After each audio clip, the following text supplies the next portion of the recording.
Dennis Nilsen, the kindly killer and the shadow of death. In the quiet, unassuming streets of North London, during the late 1970s and early 1980s, a horror was unfolding behind closed doors. Dennis Andrew Nilsen, a former police officer and civil servant, was living a double life as one of Britain's most notorious serial killers.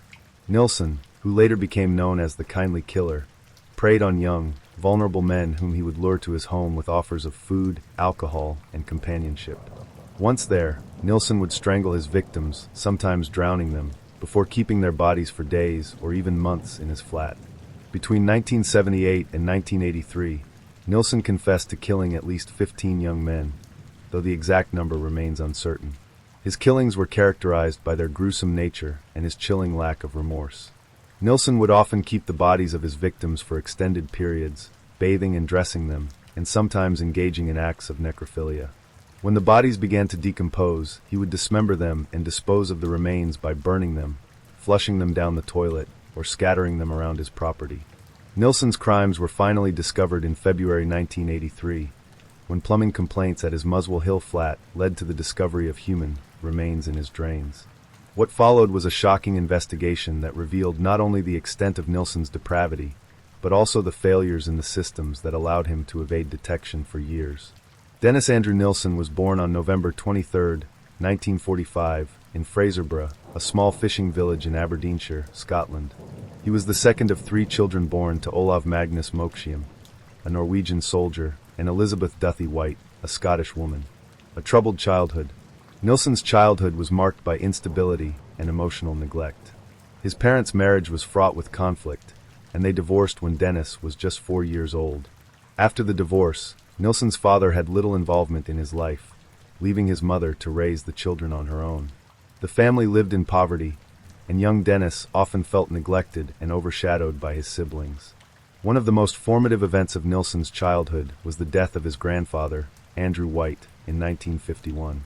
Nilsen was particularly close to his grandfather, who had been a stable and comforting presence in his life. When Andrew died suddenly of a heart attack, 6-year-old Dennis was devastated. His mother insisted that he view the body before the funeral, an experience that left a profound and lasting impact on him. Nilsen later described this moment as the beginning of his fascination with death and the human body. As Nilsen entered adolescence, he began to struggle with his sexuality. Growing up in a conservative, rural community, he felt immense shame and confusion about his attraction to other boys. He kept his feelings hidden, retreating into a fantasy world where he could explore his desires without fear of judgment. Nilsen's fantasies often revolved around power and control. He imagined himself in scenarios where he could dominate or possess another person completely. These fantasies became increasingly intertwined with thoughts of death, as he began to associate intimacy with lifelessness and submission. After leaving school in 1961, Nilsen briefly worked as a butcher's apprentice, a job that further fueled his fascination with anatomy and death. He later joined the British Army, serving as a cook in the Army Catering Corps.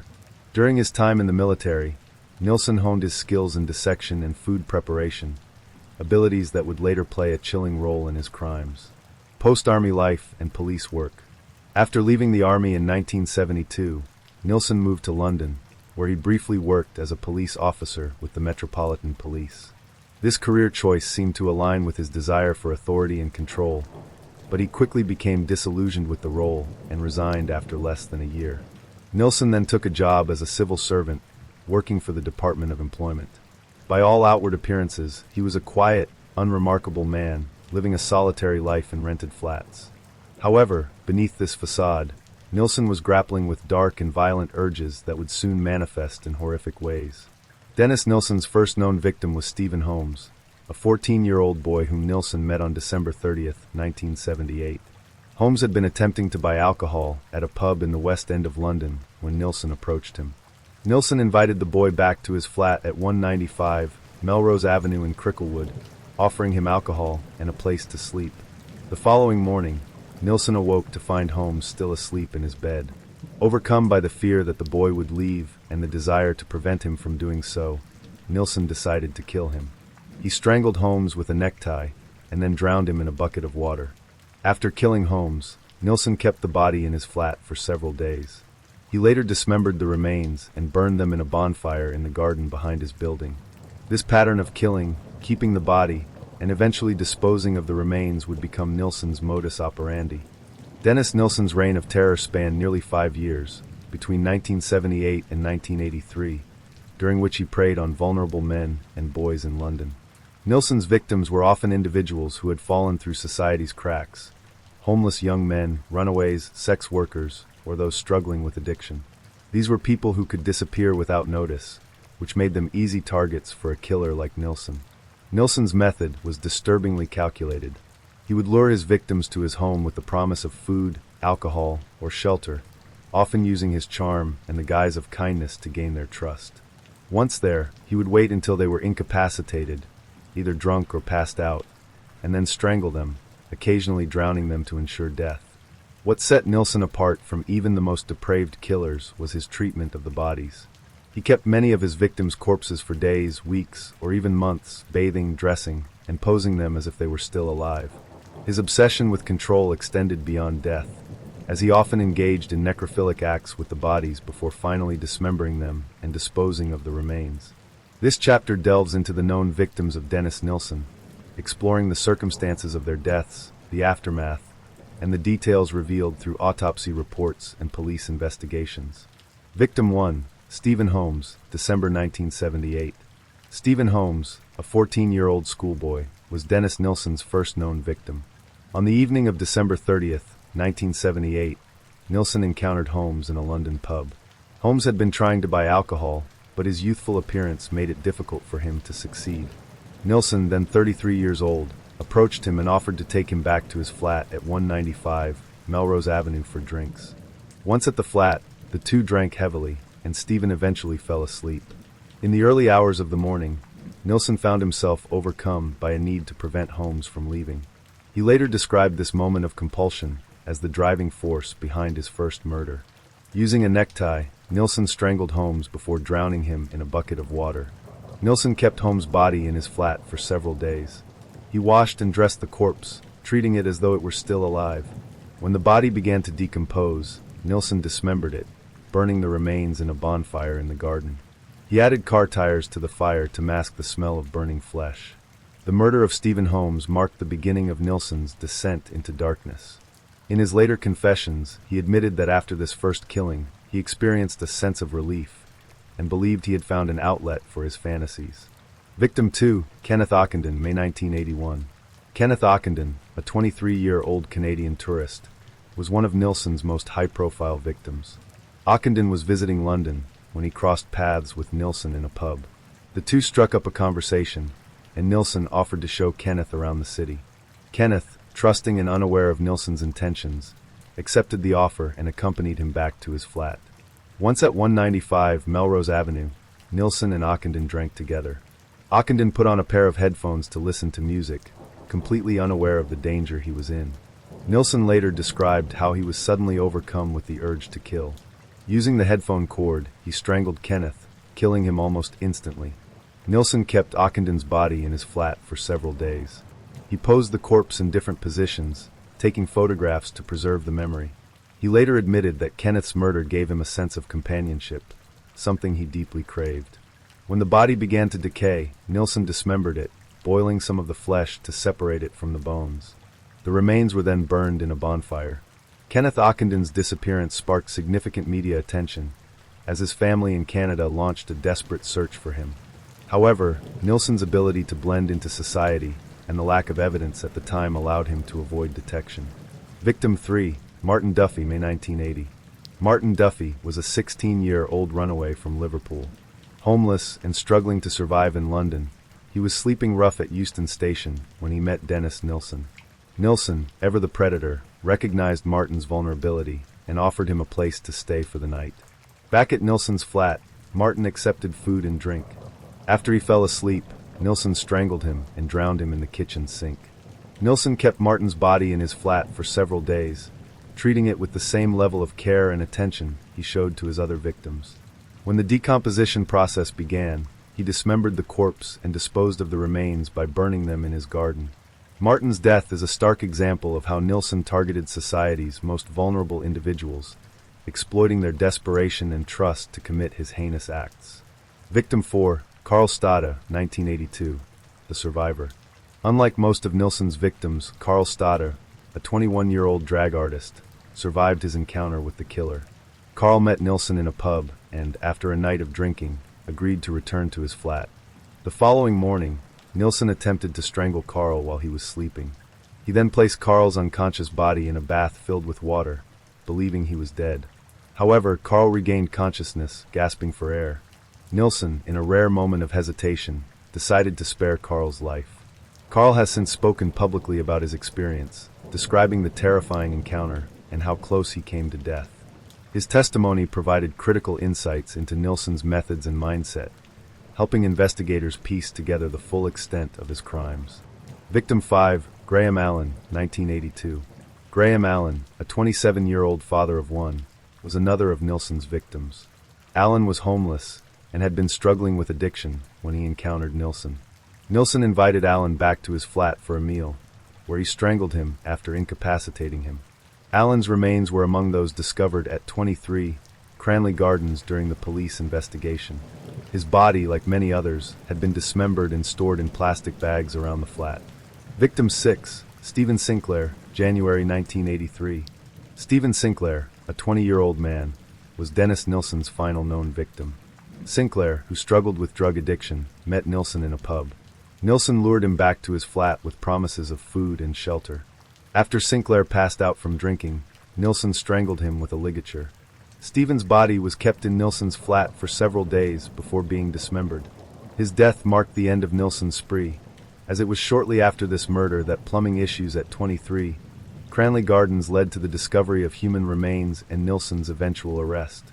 Dennis Nilsen's horrifying killing spree came to light not because of a calculated investigation or a determined pursuit by law enforcement, but rather due to a plumbing issue.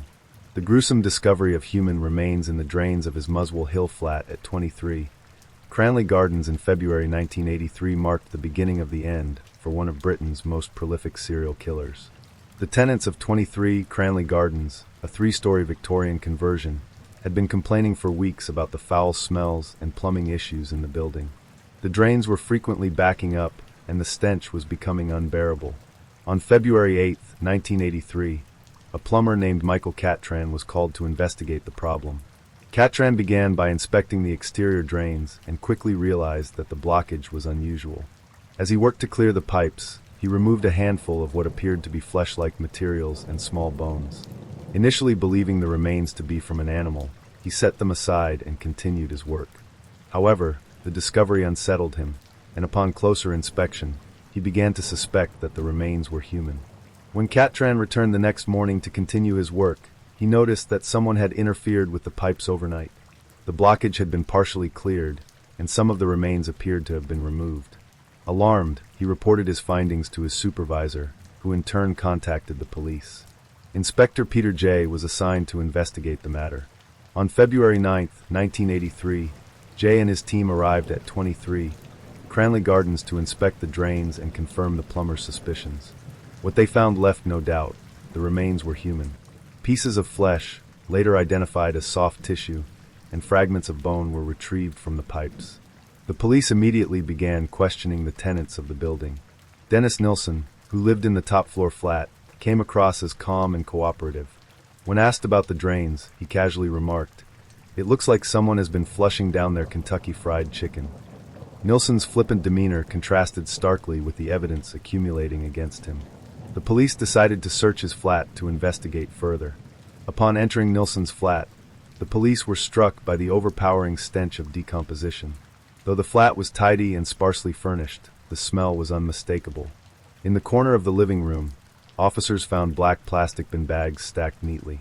Inside, they made a gruesome discovery: human body parts, including limbs and torsos, in various stages of decomposition.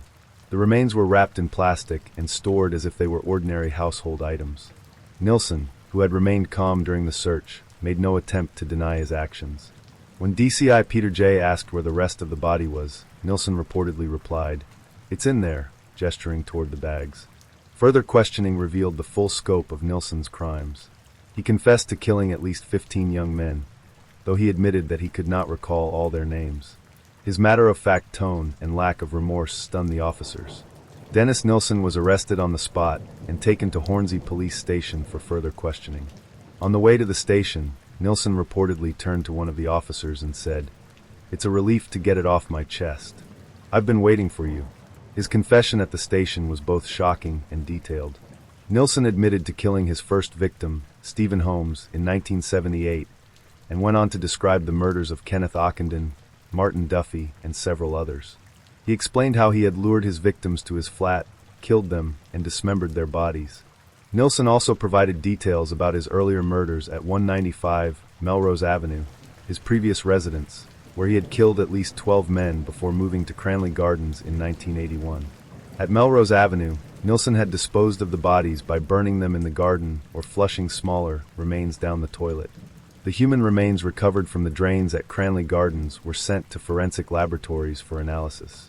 The soft tissue samples were identified as human through DNA testing, and the bones were matched to several of Nilsen's victims. Forensic experts also discovered evidence of dismemberment. The clean cuts on the bones indicated that Nilsen had used a sharp knife and possibly a saw to separate the limbs from the torsos. The remains in the drains only accounted for a fraction of Nilsen's victims. Investigators would later find additional body parts in bin bags and other containers inside the flat. The arrest of Dennis Nilsen sparked one of the most extensive and disturbing investigations in British criminal history. Over the next several months, police worked to identify Nilsen's victims, piece together the timeline of his crimes, and gather evidence for his trial. Dennis Nilsen's willingness to cooperate with the police was both a blessing and a curse. On the one hand, his detailed confessions provided investigators with crucial information about his crimes. On the other hand, his lack of remorse and matter-of-fact descriptions of the murders were deeply unsettling. Nilsen described his killings in chilling detail, explaining how he had lured his victims to his flat, strangled them, and sometimes drowned them to ensure they were dead. He admitted to keeping the bodies for days or weeks, bathing and dressing them, and engaging in acts of necrophilia. He also provided chilling details about how he disposed of the bodies. At Melrose Avenue, he burned the remains in his garden, often adding car tires to mask the smell. At Cranley Gardens, where he had no access to a garden, he dismembered the bodies and flushed smaller pieces down the toilet or stored them in plastic bags. One of the biggest challenges for investigators was identifying Nilsen's victims. Many of the men he killed were homeless or estranged from their families, and some had never been reported missing. Forensic experts worked tirelessly to reconstruct the bodies from the remains found at Cranley Gardens and Melrose Avenue. Dental records, DNA analysis, and other forensic techniques were used to match the remains to known missing persons. Nilsen's own confessions also provided valuable clues. He remembered specific details about his victims, including their appearances, clothing, and the circumstances under which he had met them. However, his memory was inconsistent, and he often struggled to recall names or dates. Psychologists and criminologists were brought in to analyze Nilsen's behavior and attempt to understand what drove him to kill. They identified several key factors, including his troubled childhood, his repressed sexuality, and his obsession with control and death. Nilsen himself admitted that he killed out of a desire for companionship. He claimed that he was lonely and wanted to prevent his victims from leaving him. By keeping their bodies, he felt he could maintain a sense of connection, even after death. Dennis Nilsen's trial began at the Old Bailey in October 1983. The case attracted widespread media attention as the public grappled with the sheer horror of his crimes. The prosecution presented overwhelming evidence against Nilsen, including the remains found at Cranley Gardens and his detailed confessions. Witnesses, including Carl Stoddard, the survivor of one of Nilsen's attacks, provided powerful testimony about his modus operandi. Nilsen pleaded not guilty to murder, claiming diminished responsibility. His defense argued that he suffered from mental illness and was incapable of forming the intent to kill. However, psychiatric evaluations revealed that Nilsen was fully aware of his actions and their consequences. On November 4, 1983, Dennis Nilsen was found guilty of 6 counts of murder and 2 counts of attempted murder. He was sentenced to life imprisonment, with the recommendation that he never be released. Mary Bell, the Tyneside child killer. In the summer of 1968, the quiet working-class neighborhood of Scotswood in Newcastle, England, became the setting for one of the most shocking and perplexing cases in British criminal history. Two young boys, aged 3 and 4, were found dead under suspicious circumstances, their small bodies bearing signs of violence. What made the case even more horrifying was the discovery that the perpetrator was a child herself, Mary Bell, an 11-year-old girl who, along with her accomplice, 13-year-old Norma Bell, no relation, carried out the murders. Mary Bell's case is deeply unsettling, not only because of her age, but also due to the level of premeditation and cruelty involved in the killings. The psychological complexities of her actions, combined with her traumatic upbringing, have made her story a subject of enduring fascination and controversy. Was Mary Bell born evil, or was she a product of her environment, a child who acted out the violence and neglect she had experienced in her own life? This account will delve deeply into Mary Bell's life, the murders, the evidence, and the trial that followed. It will also explore the psychological and societal factors that shaped her, as well as the long shadow her crimes have cast over the victims' families and the community at large. Mary Flora Bell was born on May 26, 1957, in Newcastle upon Tyne. From the moment of her birth, Mary's life was marked by chaos, neglect, and abuse. Her mother, Betty Bell, was a 16-year-old sex worker with a history of mental illness. Mary's father was largely absent, and her paternity remains uncertain. Mary's early years were defined by instability and trauma. Betty Bell was reportedly indifferent to her daughter's welfare, often leaving Mary in the care of relatives or strangers while she worked. According to family members, Betty frequently expressed resentment toward Mary, once even attempting to give her away to a woman who had expressed a desire to adopt a child. The abuse Mary suffered at the hands of her mother was both physical and emotional. Betty is alleged to have forced Mary to engage in acts of prostitution with her clients as early as the age of 4, a claim that would later surface during Mary's trial and psychological evaluations. Such early exposure to violence and exploitation likely had a profound impact on Mary's emotional development, shaping her understanding of relationships and power dynamics. Behavioral problems and early warning signs. As Mary grew older, her behavior became increasingly erratic and troubling. Teachers and neighbors described her as an intelligent but manipulative child who often exhibited violent tendencies. She was known to lash out at other children, engaging in fights and showing little remorse for her actions. One of the earliest warning signs of Mary's violent inclinations occurred when she was just 8 years old. She reportedly attempted to strangle another young girl, only stopping when an adult intervened. This incident, like many others, was dismissed as a childish tantrum rather than a precursor to something more sinister. Mary's closest companion during this time was Norma Bell, a slightly older girl from the same neighborhood. While Mary was cunning and domineering, Norma was described as more passive and easily influenced, a dynamic that would later play a crucial role in the murders. In May and July of 1968, Mary Bell committed 2 murders that would shock the nation. Her victims, Martin Brown, 4 years old, and Brian Howe, 3 years old, were both young boys from her neighborhood. On May 25, 1968, the day before her 11th birthday, Mary Bell lured 4-year-old Martin Brown to an abandoned house in Scotswood. Once inside, she strangled him with her bare hands. Mary later claimed that she derived a sense of excitement and power from the act of killing. Martin's body was discovered later that day by local boys who had entered the derelict house to play. Initially, his death was ruled accidental due to the lack of obvious signs of violence.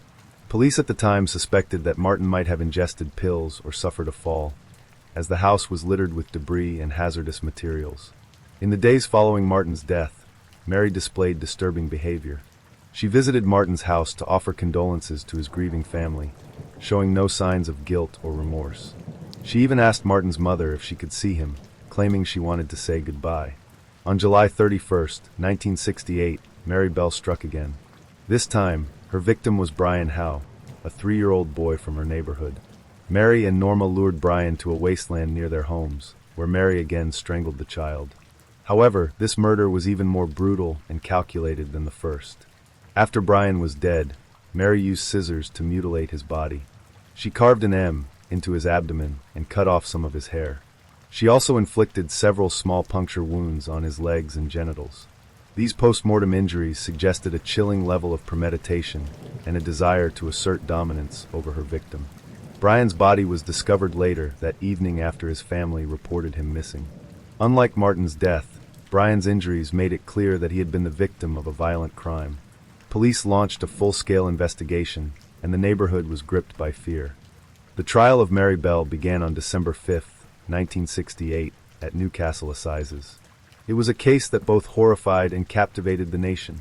The idea of a child standing trial for the brutal killings of two other children was almost inconceivable, and the courtroom was filled with reporters, legal professionals, and members of the public, all eager to witness the proceedings. The trial would last 9 days, and would shed light on the psychological wounds that shaped Mary's violent behavior, as well as the chilling details of how she carried out the murders of Martin Brown and Brian Howe. Mary Bell was charged with the manslaughter of 4-year-old Martin Brown and 3-year-old Brian Howe. Her co-defendant, 13-year-old Norma Bell, no relation, was also charged as an accomplice in the murders. Prosecutors initially sought to charge Mary with murder, but her defense team argued that her actions were a result of diminished responsibility due to her traumatic upbringing and severe psychological issues. The legal strategy of the prosecution and defense would hinge on one critical question. Was Mary Bell fully aware of the consequences of her actions, or was she a damaged child acting out of psychological compulsion? The prosecution, led by R.H. Tate, painted Mary Bell as a manipulative and dangerous child who had deliberately and coldly carried out the murders. Tate described Mary as a child with a mind as sharp as a razor. He argued that Mary had lured both boys to isolated locations, murdered them with premeditation, and then returned to the crime scenes to revel in the power and control she had exerted over her victims. Martin Brown's death. For Martin Brown, the prosecution presented evidence that Mary had led him to a derelict house on May 25, 1968, the day before her 11th birthday. Witness testimony from children in the neighborhood suggested that Mary had been seen playing near the abandoned property that day. The forensic evidence, however, was limited. Martin's body showed no external injuries that could definitively point to the cause of death. At the time of his death, police had ruled it as accidental, believing Martin might have ingested something toxic or suffered a fall in the hazardous building. The trial, however, brought forward Mary's alleged admissions to other children. Several young witnesses testified that Mary had later bragged about killing Martin, saying, "I squeezed his neck, and he fell over and died." These statements, along with Mary's peculiar behavior following Martin's death, reinforced the prosecution's argument that she had acted with intent. The case for Brian Howe's murder was far more damning. The prosecution outlined the events of July 31, 1968, when Mary and Norma lured Brian to a wasteland near his home. Unlike Martin's death, Brian's body bore clear signs of violence. Forensic pathologist Professor Alan Usher testified that Brian had been strangled with a forceful grip, likely from someone using their bare hands. He also noted that the killer had inflicted post-mortem injuries, including puncture wounds to the thighs and genitals and an M carved into his abdomen. Usher described the injuries as deliberate and methodical, suggesting a desire to exert control or leave a personal mark. The prosecution argued that Mary was responsible for these injuries, presenting witness testimony that Mary had been seen playing with Brian shortly before his death. Additionally, forensic evidence linked Mary to the scene. Her fingerprints were found on a pair of scissors discarded near Brian's body. The scissors were believed to have been used to mutilate the child. Mary Bell's defense, led by Harold Graham, sought to portray her as a deeply disturbed child who acted out of compulsion rather than malice. Graham argued that Mary's actions were the result of her traumatic upbringing and emotional damage, which had left her unable to understand the full consequences of her actions. The defense relied heavily on psychiatric evaluations to bolster their case. Mary was examined by several experts, including Dr. Orton, a prominent child psychiatrist, who testified that Mary exhibited signs of severe emotional disturbance. Dr. Orton described Mary as a child who had been deprived of love and care in her formative years. He pointed to her mother, Betty Bell, as a primary source of her psychological damage. Betty, a sex worker with a history of mental illness, had reportedly subjected Mary to physical, emotional, and possibly sexual abuse from an early age. Dr. Orton argued that this abuse had warped Mary's understanding of relationships, leading her to associate violence with control and affection. The psychiatrist also noted that Mary displayed characteristics of psychopathy, including a lack of empathy, manipulativeness, and a fascination with death. However, he emphasized that Mary's young age and developmental immaturity made it difficult to definitively diagnose her with any specific disorder. Mary's defense team also sought to shift some of the blame onto Norma Bell, portraying her as a willing participant in the crimes. While Norma was described as more passive and easily influenced, the defense argued that she had actively encouraged Mary's actions and may have even participated in the killings. Norma, however, maintained her innocence, claiming that she had been a bystander who was too frightened to stop Mary.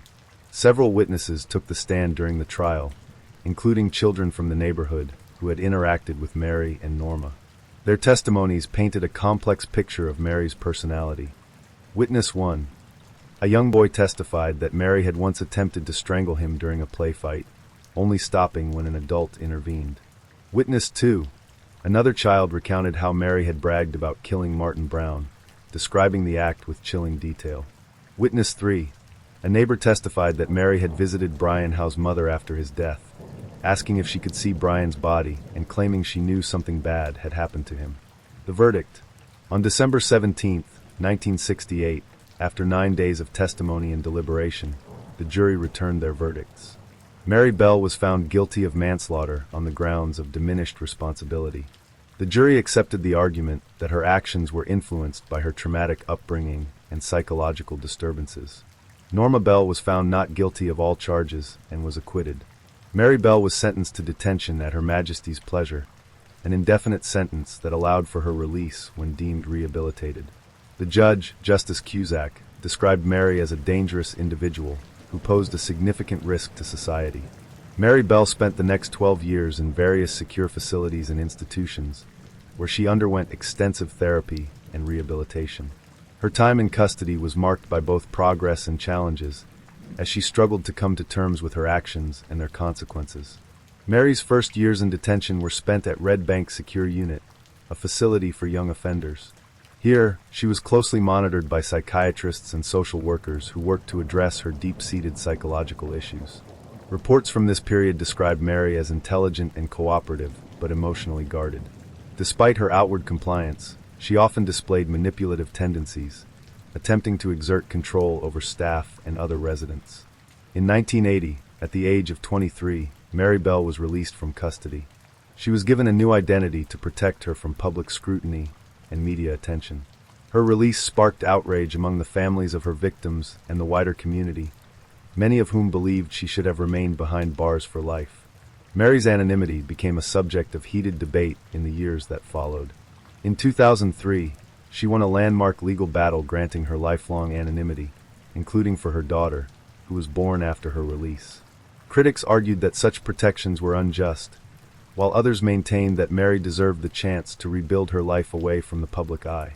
Gordon Stewart Northcott, the Wineville Chicken Coop murders. In the late 1920s, the sleepy rural town of Wineville, California, became the unwilling focal point of one of the most gruesome and disturbing series of crimes in American history. Beneath the picturesque landscape of Southern California's Riverside County, Gordon Stewart Northcott, a seemingly ordinary chicken farmer, conducted a reign of terror that would come to be known as the Wineville Chicken Coop murders. The crimes involved the kidnapping, sexual assault, and murder of young boys, leaving a trail of grief, horror, and trauma in their wake. The investigation into Northcott's crimes revealed a deeply disturbing psychological profile and a family dynamic riddled with abuse, dysfunction, and complicity. The case sent shockwaves across the nation, not only because of the brutality of the crimes, but also due to the systemic failures that allowed Northcott to continue his killing spree for so long. It also raised troubling questions about the nature of evil. Was Gordon Stewart Northcott a monster born, or was he shaped through a lifetime of abuse and neglect? A troubled beginning. Gordon Stewart Northcott was born on November 9, 1906, in the small, rural town of Bladworth, Saskatchewan, Canada. His parents, Cyrus George Northcott and Sarah Louise Northcott, were immigrants of British descent who sought a better life in the vast, open lands of Canada. Despite their aspirations, the Northcott family was plagued by dysfunction, instability, and psychological abuse. From a young age, Gordon exhibited troubling behaviors that would later culminate in his horrific crimes. Family members reported that Gordon was a reserved but manipulative child, prone to lying and cruelty. He exhibited a lack of empathy that became apparent in his interactions with animals and other children. His father, Cyrus, was a strict disciplinarian with a cold, distant demeanor. Sarah, on the other hand, had an unnaturally controlling relationship with her son. Many would later claim that Sarah exhibited signs of mental illness, including obsessive tendencies and a disturbing level of emotional attachment to Gordon. Gordon's childhood was marked by instability and fractured relationships. The family frequently moved from one town to another, uprooting Gordon's sense of stability and community. This transient lifestyle, combined with the emotional abuse he endured at home, likely contributed to his inability to form healthy relationships or develop a moral compass. One of the most significant and disturbing influences on Gordon's development was his relationship with his mother, Sarah Louise Northcott. Sarah's behavior toward Gordon was described as both overbearing and inappropriate, bordering on pathological. She favored him over his siblings, often isolating him from the rest of the family and indulging his every whim. Some reports even suggest that Sarah may have sexually abused Gordon, a claim that, if true, would provide insight into the origins of his later deviance. Sarah's influence over Gordon extended well into his adulthood. She defended him obsessively, even after his crimes came to light, and later became complicit in his horrific deeds. Her actions and her relationship with Gordon would ultimately become a key factor in understanding the psychological makeup of one of the 20th century's most infamous killers. By the early 1920s, the Northcott family decided to leave Canada and move to California, lured by the promise of a better life in the United States. They settled in Riverside County, where Cyrus purchased a small plot of land in the rural town of Wineville. The property seemed ideal for starting anew, offering ample space for farming and a quiet life away from the pressures of urban living. Gordon, who was now a teenager, began to take an interest in farming, particularly poultry farming. He convinced his father to let him establish a chicken ranch on the property, a venture that seemed productive and wholesome on the surface. However, it soon became clear that Gordon's ambitions were not motivated by a love of farming, but by a desire for isolation and control. The farm would eventually become the stage for his horrific crimes. Despite the family's attempts to start fresh, Gordon's troubling behavior persisted. He was known to be charming and persuasive, traits that allowed him to manipulate those around him. However, beneath his charismatic exterior lay a deeply disturbed individual. Neighbors would later recall that Gordon had an unsettling presence, describing him as both captivating and unnerving. One early incident foreshadowed Gordon's capacity for violence. As a teenager, he was accused of abusing animals on the family farm, including mutilating chickens and stray dogs. These acts of cruelty were dismissed by his parents as youthful indiscretions, but they hinted at a growing darkness within him. By the time Gordon reached his early 20s, his behavior had escalated from troubling to outright predatory. He began to show a keen interest in young boys, often offering them work on his chicken farm. This pattern of behavior went largely unnoticed, as Gordon's charm and the perceived innocence of his farming venture allowed him to evade suspicion. The combination of an abusive upbringing, a distorted relationship with his mother, and an isolated lifestyle created the perfect conditions for Gordon Stewart Northcott to develop into a predator. His early years were marked by a lack of accountability, as his parents dismissed or enabled his troubling behavior.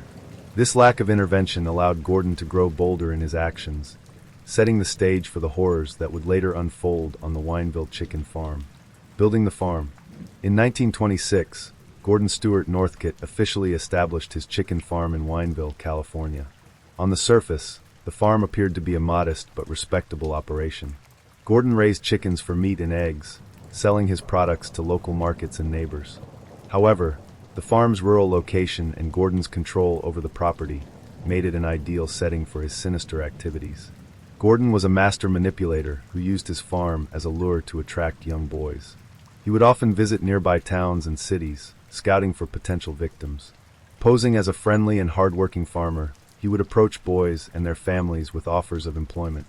He promised good wages, decent living conditions, and the opportunity to learn valuable skills. For many impoverished families, Gordon's offer seemed like a blessing. One of the earliest victims of Gordon's manipulation was his 13-year-old nephew, Sanford Clark. In 1926, Gordon traveled to Saskatchewan, Canada, to visit his extended family. During this visit, he convinced Sanford's parents to let him take the boy back to California, promising to provide him with an education and a stable environment. Sanford's parents, unaware of Gordon's true intentions, agreed, sending their son into what would become a 2-year ordeal of abuse and terror. Sanford later described his time on the chicken farm as a living nightmare. Gordon subjected him to physical and sexual abuse, using violence and intimidation to maintain control. Sanford was forced to participate in the upkeep of the farm, but his main role was far more sinister. He was groomed to assist in Gordon's crimes. Gordon's methods of recruiting victims were calculated and predatory. He targeted boys who were vulnerable, runaways, orphans, and children from impoverished families. These boys often lacked strong familial ties, making them less likely to be missed if they disappeared. Gordon would approach them with promises of work, food, and shelter, exploiting their desperation to lure them to his farm. Once on the farm, the boys were subjected to horrific abuse. Gordon's charm and persuasive abilities allowed him to gain their trust initially, but his true nature quickly emerged. The farm, with its secluded location and lack of oversight, provided the perfect environment for Gordon to carry out his crimes without fear of interference. Gordon Stewart Northcote's ability to conceal his crimes was a testament to his cunning and manipulation. He maintained the appearance of a hard-working farmer, earning the trust of his neighbors and the local community. This facade allowed him to operate undetected for years, even as boys continued to disappear. The chicken farm, once a symbol of rural industry and independence, became a prison for the boys who fell into Gordon's clutches. As the crimes escalated, the farm would also become a graveyard, hiding the evidence of his atrocities until the fateful day when his crimes were finally exposed. By the late 1920s, Gordon Stewart Northcote had transformed his chicken farm into more than just a place of business. It had become a predatory trap. With its remote location, surrounded by vast open fields and few neighbors, the farm offered the isolation that Northcote needed to commit unspeakable acts. The farm wasn't just a home or a workplace. It was a carefully cultivated hunting ground. Northcote's charm, manipulative nature, and ability to blend into the rural community made him almost invisible to suspicion. The farm itself was a reflection of Northcote's dual nature. On the surface neat and orderly, but underneath, a place of chaos and horror. The chicken coops, where chickens clucked and scratched in the dirt, would become a sight of unimaginable terror. The tools of farming, axes, knives, shovels, became tools of murder. And the farm's incinerator, used to dispose of chicken waste, became an instrument for erasing evidence of his horrifying crimes.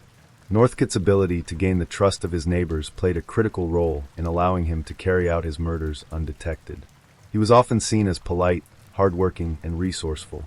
Few would have imagined that he was systematically abducting and killing boys in one of the most brutal killing sprees of the era. The case of Walter Collins remains one of the most infamous elements of the Wineville chicken coop murders. Walter was a 9-year-old boy living in Los Angeles with his single mother, Christine Collins, a telephone operator who doted on her son. On March 10, 1928, Walter disappeared while walking alone to the cinema. His disappearance became a media sensation, sparking a citywide search and widespread attention. Christine Collins was relentless in her efforts to find her son. She distributed flyers, contacted the police daily, and gave interviews to newspapers, pleading for anyone with information to come forward. Walter's case became a rallying cry for missing children, and the public was captivated by the grieving mother's determination. What no one knew at the time was that Walter had been lured to Gordon Stewart Northcote's farm. Northcote had likely spotted Walter in Los Angeles and persuaded him to come to Wineville. Once there, Walter became a victim of Northcote's horrific abuse. Sanford Clark, who was forced to witness the events, later testified that Walter's death was particularly brutal, as Northcote seemed to take a sadistic pleasure in tormenting the boy. Sanford would later reveal that after Walter was killed, Northcote burned his body in the farm's incinerator to destroy any evidence. Walter Collins's disappearance remained a mystery for months, with Christine continuing to hope against hope that her son was still alive. On May 16, 1928, two brothers, Louis Winslow, 12, and Nelson Winslow, 10, went missing while walking home from a local YMCA in Pomona, California. Like Walter Collins, the Winslow brothers came from a loving family and were not the type to run away or disappear without warning. Their parents immediately reported their disappearance to the police, sparking another large-scale search. The Winslow brothers were lured to Northcote's farm under the pretense of work. Northcote promised them food and shelter, exploiting their youthful trust and innocence. Once they arrived at the farm, the boys were subjected to the same pattern of abuse that Walter Collins and other victims had endured.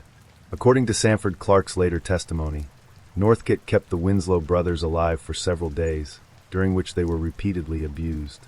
Sanford described how Northcott seemed to enjoy playing psychological games with his victims, alternating between moments of kindness and cruelty.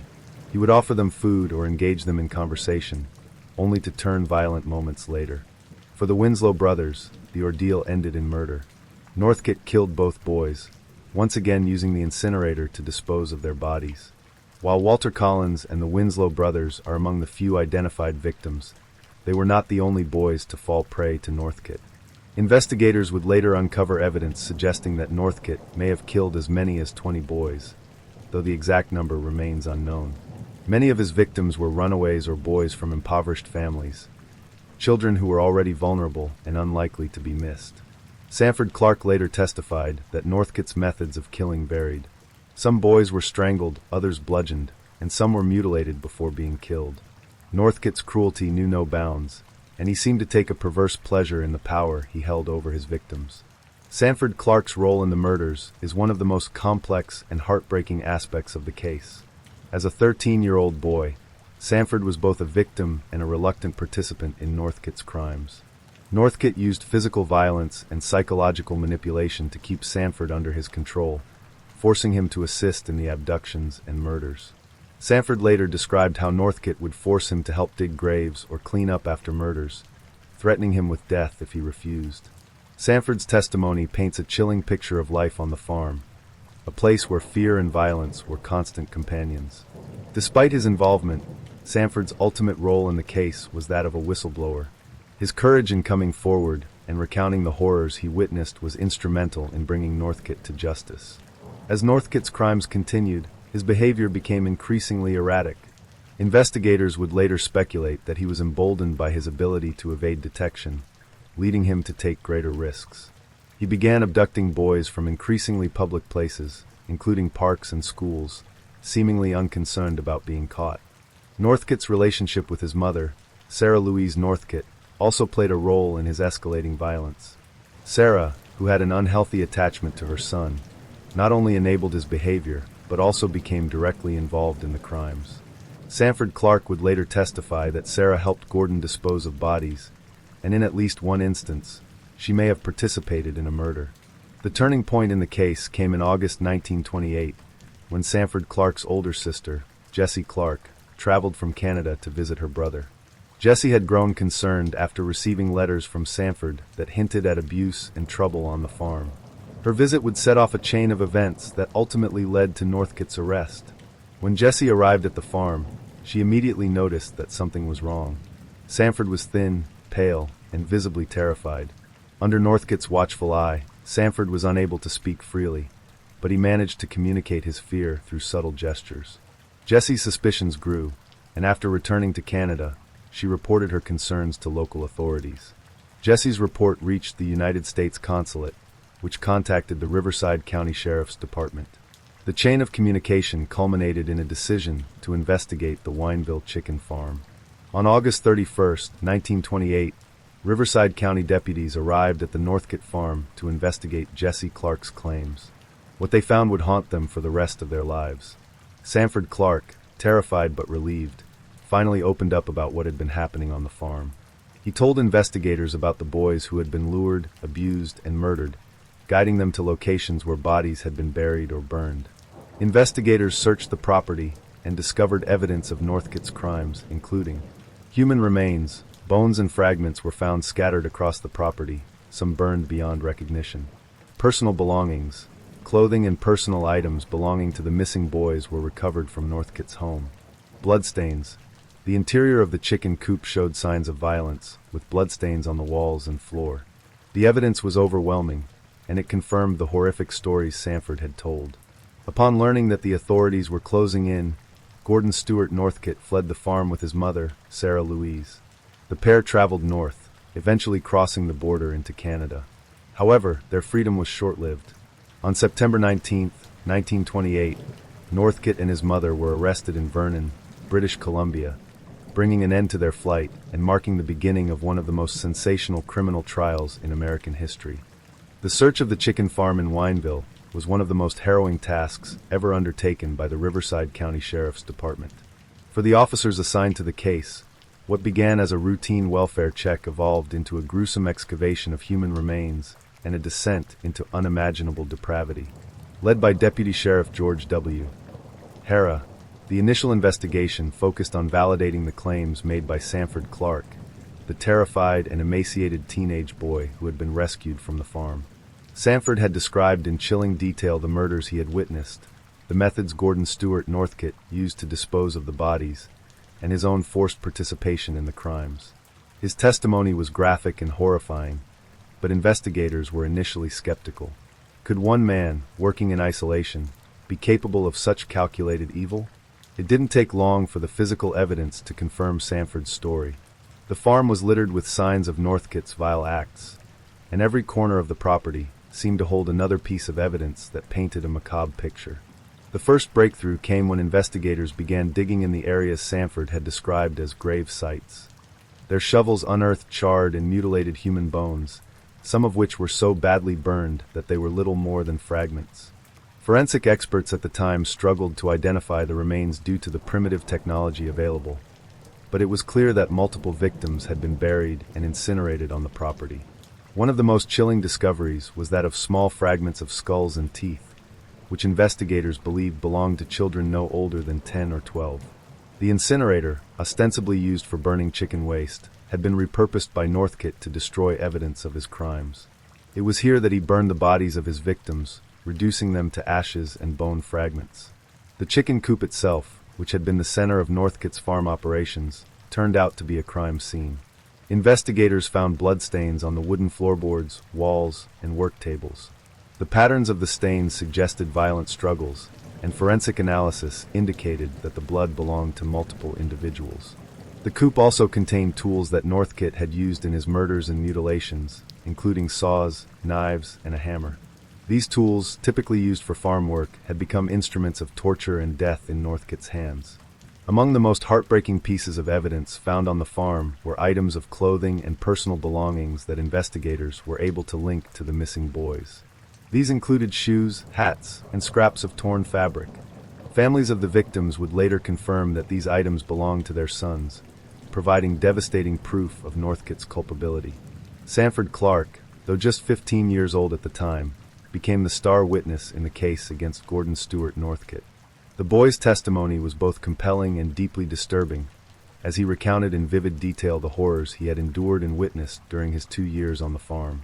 Sanford described how he had been lured to the farm under false pretenses. Gordon had convinced Sanford's parents in Canada that he would provide the boy with an education and a stable living environment. Instead, Sanford found himself trapped in a nightmare. Northcott subjected him to relentless abuse, both physical and sexual, and used threats of violence to keep him under control. Sanford's testimony revealed the extent of Northcott's manipulation. "He told me if I ever tried to escape, he'd kill me and bury me like the others," Sanford said during one of his interviews with investigators. His fear of Northcott was so great that he complied with his uncle's demands, even when it meant assisting in the murders. Sanford provided a horrifying account of how Northcott abducted and killed his victims. He described how Northcott would lure boys to the farm with promises of work and food, only to imprison and abuse them. The abuse was prolonged and sadistic, often lasting for days before Northcott finally killed his victims. Sanford recounted how Northcott forced him to participate in the disposal of the bodies. He was made to dig graves, assist in burning remains, and clean up bloodstains. "I didn't want to do it," Sanford told investigators, his voice breaking with emotion. "But he said if I didn't help, I'd be next." Sanford's testimony was consistent with the physical evidence found on the farm, making it a cornerstone of the prosecution's case. Despite his own involvement in the crimes, Sanford was ultimately treated as a victim, as it was clear that he had acted under extreme duress. The discovery of the Wineville chicken farm murders sent shockwaves through the local community and the nation at large. Wineville had been a quiet, unremarkable town, and the idea that such heinous crimes could have been committed there was almost too much for residents to process. Neighbors who had interacted with Northcott struggled to reconcile the man they thought they knew with the monster described in the investigation. "He always seemed so polite," one neighbor told reporters. "We never suspected a thing." Others admitted that they had found Northcott a little odd, but had never imagined that he was capable of such violence. The families of the victims were devastated by the revelations. For months, they had held out hope that their missing sons would be found alive. The confirmation of their deaths, and the horrific circumstances surrounding them, brought an unbearable grief. While investigators were uncovering the horrors of the farm, Gordon Stewart Northcott and his mother, Sarah Louise Northcott, were on the run. When Gordon learned that the police were closing in, he fled the farm, taking his mother with him. The pair headed north, eventually crossing the border into Canada. The manhunt for Northcott became an international effort, with Canadian authorities joining U.S. law enforcement in the search. Northcott's face was plastered across newspapers, and his name became synonymous with evil.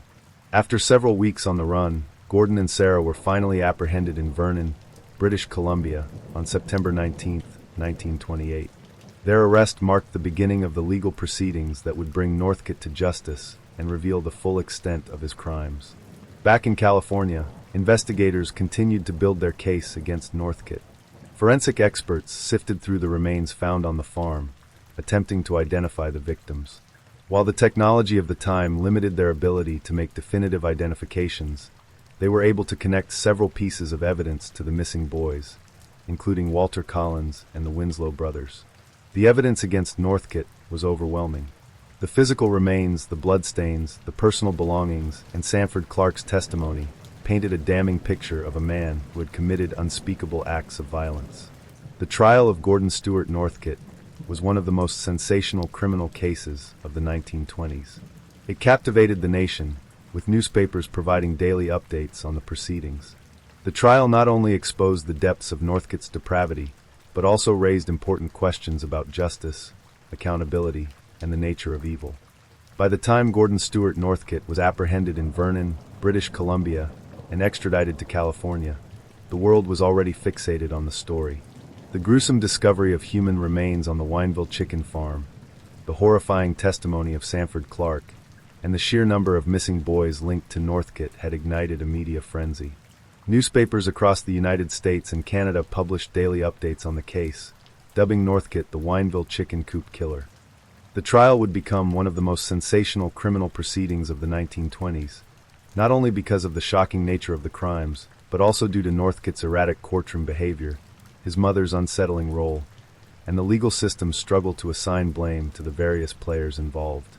Northcott faced charges for the murders of Walter Collins, Louis Winslow, and Nelson Winslow, as well as additional charges for kidnapping, abuse, and the unlawful disposal of human remains. While investigators believed that Northcott had killed many more boys, possibly up to 20, prosecutors decided to focus on the most compelling and provable cases. This was a practical decision, as the forensic evidence of the era was limited, and many of the victims' remains were too damaged or incomplete to build solid cases around. His mother, Sarah Louise Northcott, was also charged as an accomplice to the murders. During the trial, the complex and disturbing relationship between mother and son would come under intense scrutiny, revealing the toxic dynamic that had enabled Northcott's crimes. The prosecution, led by District Attorney Loyal C. Kelly, presented an overwhelming case against Gordon Stewart Northcott. Their evidence included Sanford Clark's testimony. Sanford's detailed and harrowing account of the crimes was the cornerstone of the prosecution's case. He described how Northcott lured boys to the farm, subjected them to abuse, and ultimately killed them. Sanford also recounted his own forced participation in the disposal of bodies, lending credibility to the physical evidence found on the farm. Physical evidence. Forensic experts testified about the human remains found on the farm, including bones, teeth, and fragments of skulls. While the technology of the time limited their ability to identify the victims definitively, the evidence was consistent with Sanford's descriptions of the murders. Personal belongings. Items belonging to the victims, including clothing and shoes, were presented in court. These items were positively identified by the victims' families, providing a direct link between Northcott and the missing boys. The prosecution painted Northcott as a manipulative and sadistic predator who had carefully planned and executed his crimes. They argued that his charm and charisma allowed him to gain the trust of his victims, while his isolated farm provided the perfect setting for his atrocities. Northcott's defense was chaotic and disjointed, largely because he chose to represent himself for much of the trial. This decision was widely regarded as a reflection of his arrogance and narcissism, as well as a deliberate attempt to manipulate the court proceedings. Throughout the trial, Northcote's behavior was erratic and bizarre. He frequently interrupted witnesses, argued with the judge, and made nonsensical statements. At one point, he claimed that he was innocent because the murders had been committed by someone else on the farm, though he refused to name this supposed third party. At another point, he bizarrely suggested that he was framed by law enforcement officials who were jealous of his success as a chicken farmer.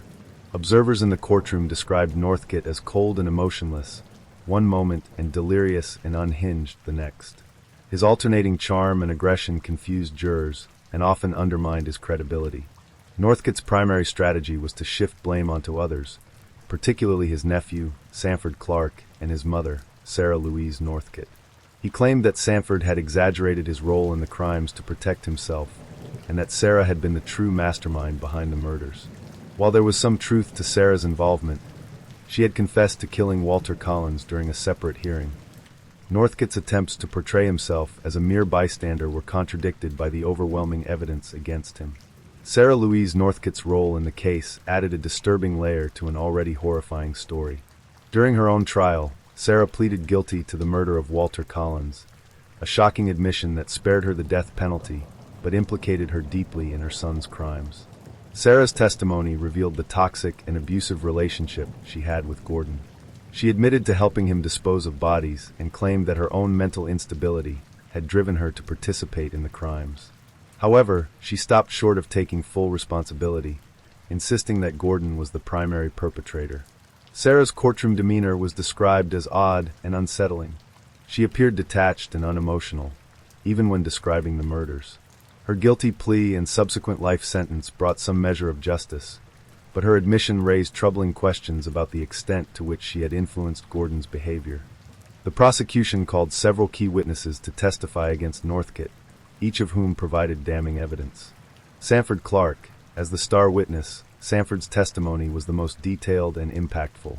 He described the abuse he endured, the victims he witnessed being murdered, and his own forced involvement in the crimes. His courage in testifying against his uncle, despite the trauma he had experienced, was widely praised. Neighbors and community members. Several neighbors testified about seeing young boys at the farm and noticing unusual activity, such as smoke rising from the incinerator at odd hours. Forensic experts. Although forensic science was still in its infancy, experts were able to confirm that the remains found on the farm were consistent with Sanford's descriptions of the murders. The verdict.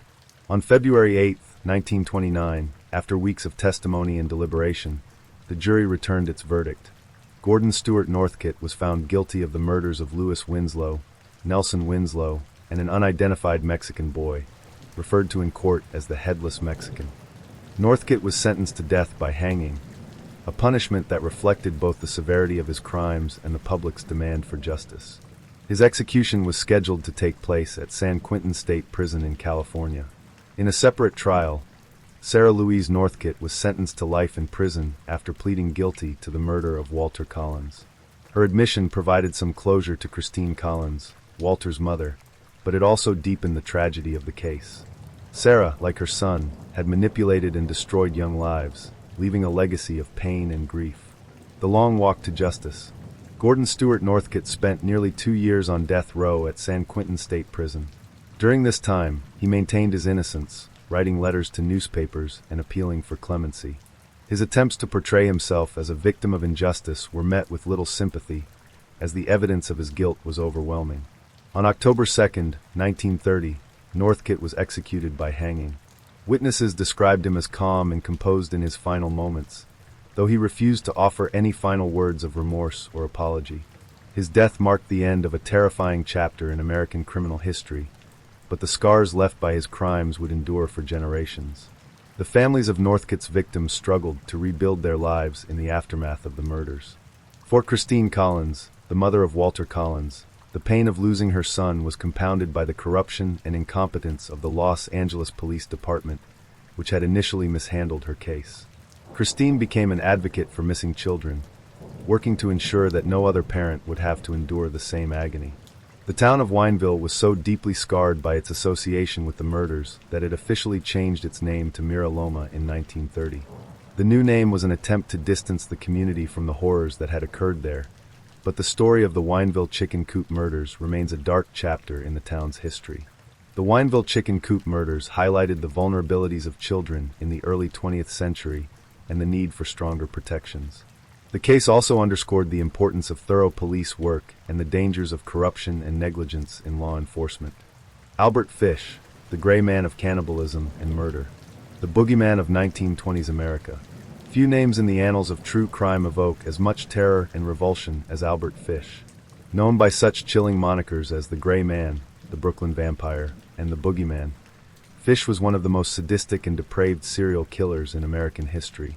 His crimes, which included murder, sexual torture, and even cannibalism, shocked the nation and left an indelible mark on the psyche of the public.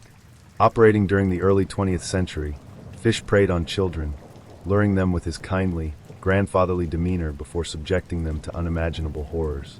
But what truly cemented him as one of history's most disturbing killers was the letter he sent to the family of one of his victims, Grace Budd, in which he graphically described how he murdered and ate their 10-year-old daughter. The letter remains one of the most infamous pieces of evidence in American criminal history. This account delves deeply into the life and crimes of Albert Fish, exploring his early years, his descent into madness, the grisly details of his murders, the police investigation that brought him to justice, and the shocking trial that revealed the full extent of his depravity. Through eyewitness accounts, police reports, and courtroom testimony, we will attempt to unravel the twisted mind of a man who became the living embodiment of evil. Hamilton Howard Fish, later known as Albert Fish, was born on May 19, 1870, in Washington, D.C., to Randall Fish and Ellen Fish. From the very beginning, Albert's life was marked by dysfunction and instability. His father, Randall, was 75 years old at the time of Albert's birth, a stark age difference that meant Albert would lose his father at a very young age. When Randall died in 1875, Ellen was left to care for Albert and his 3 siblings alone, plunging the family into poverty. Unable to provide for her children, Ellen made the difficult decision to place Albert in St. John's Orphanage, a Catholic institution where he would spend much of his formative years. It was here, in the cold, austere halls of the orphanage, that Albert's dark tendencies began to take root. Albert later described his time at St. John's as a period of relentless cruelty. He was frequently beaten by the orphanage's staff, who used corporal punishment to maintain discipline. But what set Albert apart from other children was his reaction to the beatings. He began to derive sexual pleasure from the pain. This association between pain and pleasure would become a defining feature of his later crimes. Albert's experiences at the orphanage also exposed him to other forms of abuse, both physical and emotional. He was bullied by older boys and subjected to humiliation that further warped his sense of self.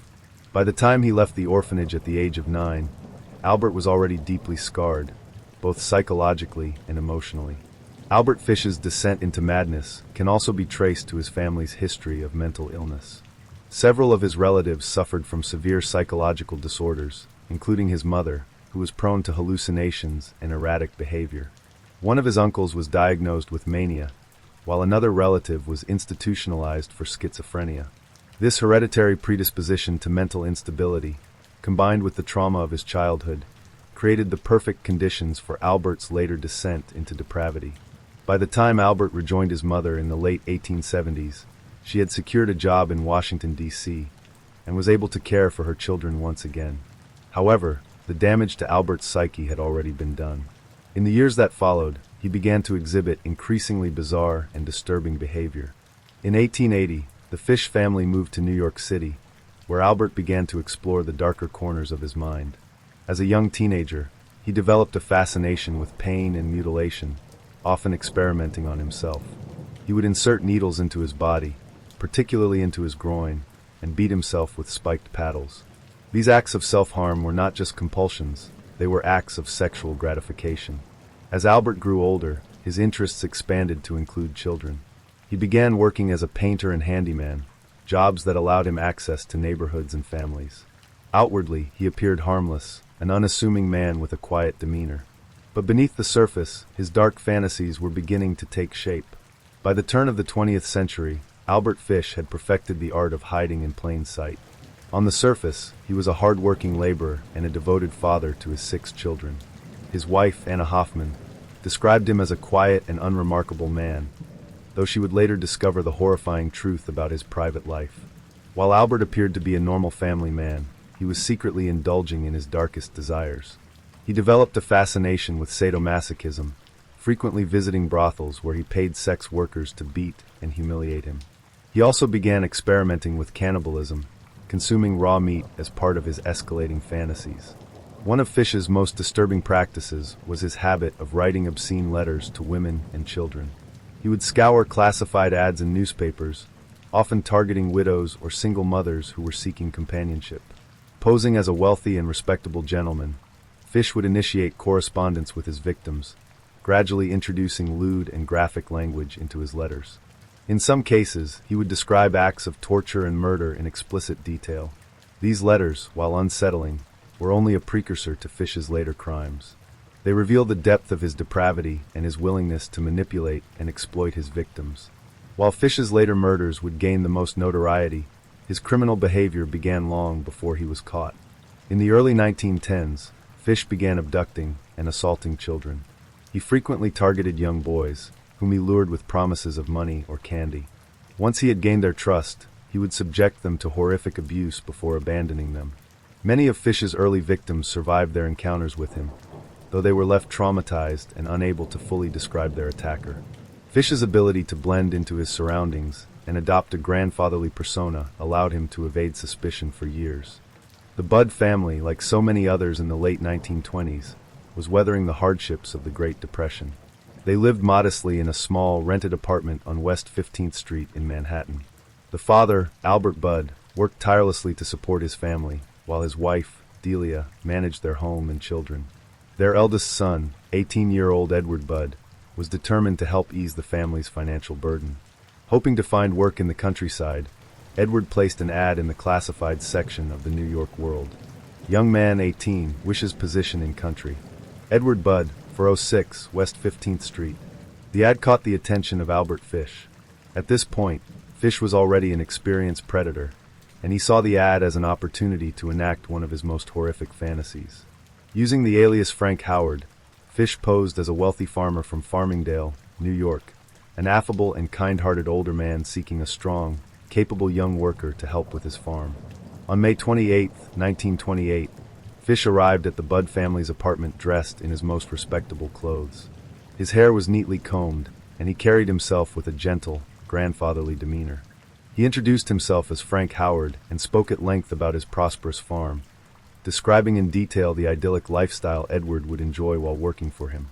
Fish even brought small gifts for the Budd children, further solidifying his image as a benevolent employer. Edward Budd and his family immediately took a liking to Fish. Edward agreed to take the job, and Fish promised to return the following weekend to finalize the arrangement and take Edward to his farm. However, Fish's real target wasn't Edward. It was his younger sister, 10-year-old Grace Budd. On June 3, 1928, Albert Fish returned to the Budd home. This time, he brought with him a story. He claimed that he needed to attend a birthday party for his niece and wanted to take Grace along as a special treat. He assured the Budds that Grace would be well cared for, promising to bring her back later that evening. The Budds, still trusting the kindly Frank Howard, agreed to let Grace go with him. Dressed in her Sunday best, Grace happily left with Fish, entirely unaware of the horrors that awaited her. When Grace failed to return that evening, the Budd family grew frantic. They scoured the neighborhood, hoping she had simply gotten lost or been delayed. But as the hours turned into days, their worst fears began to take hold. The Budds reported Grace's disappearance to the police, but with little information to go on, the investigation stalled. Albert Fish took Grace to an abandoned house in a remote part of Westchester County, New York. The house, known locally as the Wisteria Cottage, was decrepit and isolated, a perfect setting for the horrors Fish had planned. According to Fish's later confession, Grace was initially calm, believing she was still on her way to a party. However, once inside the house, Fish revealed his true intentions. He locked the doors, stripped Grace of her clothes, and proceeded to strangle her with his own hands. After killing her, Fish mutilated her body with a knife, dismembering her piece by piece. What Fish did next cemented his place as one of the most depraved killers in history. He cooked parts of Grace's body and consumed them over the course of several days. Fish later described the acts in graphic detail, claiming he derived both physical and emotional satisfaction from the murder and cannibalism. For 6 years, the Budd family lived in torment, unable to find any trace of their missing daughter. Then, in November 1934, they received a letter that would change everything. The envelope was addressed to Mrs. Budd and postmarked from New York City. Inside was a rambling, handwritten note that began innocently enough but quickly descended into the grotesque. Dear Mrs. Budd, in 1894, a friend of mine shipped as a deckhand on the steamer Tacoma, Captain John Davis. They sailed from San Francisco to Hong Kong, China. While there, he got into the habit of eating human flesh. The letter went on to describe, in horrifying detail, how Fish had lured Grace to the abandoned house, killed her, and consumed her flesh.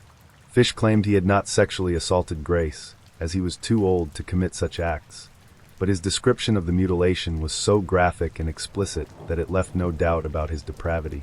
Tracing the letter provided investigators with their first real lead in the case. Despite its horrific content, it bore one crucial piece of evidence: the envelope. On the back was a small emblem that read New York Private Chauffeurs Benevolent Association. Detectives tracked the envelope to a boarding house in Manhattan, where a tenant had stolen a supply of stationery left behind by a previous occupant. The boarding house manager described an older man who fit Fish's description and provided police with his last known address. The net was closing in. On December 13, 1934, detectives tracked Albert Fish to a rooming house on East 52nd Street in Manhattan. When officers approached him, Fish initially denied any involvement in Grace Budd's disappearance. However, when confronted with the letter, he calmly admitted to writing it. Detective William F. King, who spearheaded the investigation, later described Fish's demeanor at the time of his arrest as disturbingly calm. He didn't seem upset or remorseful, King said. It was as if he were discussing the weather. Fish was taken into custody and brought to police headquarters for questioning. Over the course of several hours, he confessed not only to Grace Budd's murder, but also to the murders of several other children, including Billy Gaffney and Frances McDonald. A courtroom of horror. Albert Fish's trial began on March 11, 1935, at the Westchester County Courthouse in White Plains, New York. The case was a media sensation, with reporters flocking to cover the trial of the man dubbed the Gray Man and the Brooklyn Vampire. The prosecution, led by District Attorney Elbert F. Gallagher, charged Fish with the murder of Grace Budd. While Fish had confessed to multiple murders, the Budd case was chosen for prosecution due to the overwhelming evidence and the heinous nature of the crime. The prosecution presented a mountain of evidence, including detectives testified about Fish's detailed and graphic confession, which included descriptions of the murder, dismemberment, and cannibalism. The infamous letter Fish sent to the Budd family was read aloud in court, shocking the jury and spectators alike. Medical testimony. Forensic experts described the remains found at the Wisteria cottage, linking them to Grace Budd. The defense's case. Fish's defense team argued that he was insane and therefore not responsible for his actions. They pointed to his history of self-harm, his bizarre fetishes, and his family's history of mental illness as evidence of his insanity. Fish himself embraced the insanity defense, describing in chilling detail his lifelong fascination with pain, mutilation, and cannibalism. He claimed to hear voices from God instructing him to kill children, a statement that further horrified the court. On March 22, 1935, the jury found Albert Fish guilty of first-degree murder. Despite his defense team's efforts, the jury rejected the insanity plea, concluding that Fish was fully aware of his actions and their consequences. Fish was sentenced to death by electrocution, a punishment he reportedly welcomed. "It will be the supreme thrill," he told reporters after the verdict. On January 16, 1936, Albert Fish was executed at Sing Sing Prison in Ossining, New York. Witnesses described him as calm and cooperative during his final moments. When asked if he had any last words, Fish simply shook his head. The execution was carried out swiftly, and Albert Fish was pronounced dead at 11:09 p.m. Albert Fish remains one of the most infamous and reviled criminals in American history. His crimes, marked by their brutality and depravity, continue to haunt the public imagination. The case highlighted the need for improved mental health care and child protection laws, as well as the importance of forensic investigation in solving crimes. Robert Willie Pickton, the pig farmer killer. In the history of Canadian crime, Few cases have captured the public's imagination and revulsion as much as that of Robert Willie Pickton, a pig farmer from Port Coquitlam, British Columbia, whose quiet demeanor and unassuming lifestyle masked his monstrous crimes. Over the course of nearly 2 decades, Picton turned his family farm into a killing ground, preying on women from Vancouver's downtown east side, a neighborhood rife with poverty, addiction, and desperation. By the time of his arrest in 2002, investigators had linked Picton to the murders of 49 women, though he was formally convicted of 6. The chilling details of how he lured his victims to his farm, murdered them, and disposed of their remains, sometimes by feeding them to his pigs or rendering them into untraceable byproducts, made this case one of the most horrifying in modern history. A troubled childhood. Robert William Picton was born on October 24, 1949, in Port Coquitlam, British Columbia, to Leonard and Louise Picton, on a pig farm that would later become infamous. From the outset, Robert's upbringing was anything but ordinary. His family, described as deeply dysfunctional and insular, lived in squalor on a cluttered farm littered with junk and reeking of animal waste. Louise Picton, the matriarch of the family, was known for her domineering and abrasive personality. She ran the farm with an iron fist, and her children were expected to pitch in from an early age. Louise showed little affection for her children. She was more concerned with the pigs than with their emotional development. Robert, or Willie as he was called, was particularly close to his mother, though her influence on him was far from healthy. Robert struggled academically and socially. In school, he was mercilessly bullied for his awkward demeanor, poor hygiene, and slow learning abilities. By the time he reached his teenage years, he had dropped out of school entirely to work on the farm. His life was one of isolation, spent slaughtering animals and assisting with the farm's grim operations. This early exposure to death and blood desensitized him, laying the foundation for the horrors he would later commit. When Louise and Leonard passed away in the 1970s, Robert and his siblings inherited the pig farm. Robert and his brother, David, continued running it as a slaughterhouse operation, while their sister, Linda, distanced herself from the family. The brothers also began using the property as a base for various activities, including hosting wild parties. Known locally as Piggy's Palace, the farm became infamous for its raucous gatherings. Bikers, sex workers, and drifters frequented these events, which often involved heavy drinking, drugs, and violence. For Robert, this was the perfect hunting ground. While his brother David managed the more public aspects of the farm, Robert kept to himself, retreating into his increasingly dark and violent fantasies. By the early 1990s, whispers of Robert Picton's strange behavior began to circulate. Farmers who worked with him described him as soft-spoken but odd, with a peculiar habit of laughing at inappropriate times. His hygiene was notoriously poor, and he often smelled of manure and decay. In 1997, one of Picton's victims narrowly escaped with her life. Wendy Lynn Eisteter, a sex worker, was attacked by Picton in his trailer on the farm. He attempted to handcuff her and stab her with a knife, but Wendy fought back, managing to grab the weapon and inflict injuries on Picton before fleeing. Covered in blood, she flagged down a passing car and was rushed to the hospital. When police arrived at the farm, they found the scene of a violent struggle. Blood was splattered across the walls, and the knife used in the attack was still on the floor. Picton was arrested and charged with attempted murder, but the case fell apart when Wendy, traumatized and battling addiction, declined to testify. This failure to prosecute Picton would later prove to be one of the most significant missed opportunities in Canadian criminal history.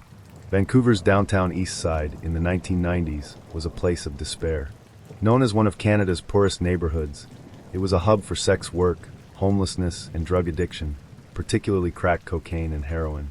For many women, the downtown east side was both a refuge and a trap, one of the few places where they could find community, but also a place rife with violence and exploitation. Starting in the late 1980s, women began disappearing from the area at an alarming rate. These women, many of whom were indigenous or from marginalized communities, were part of a transient population that was often overlooked by society. Families of the missing women pleaded with law enforcement for help, but their concerns were largely dismissed.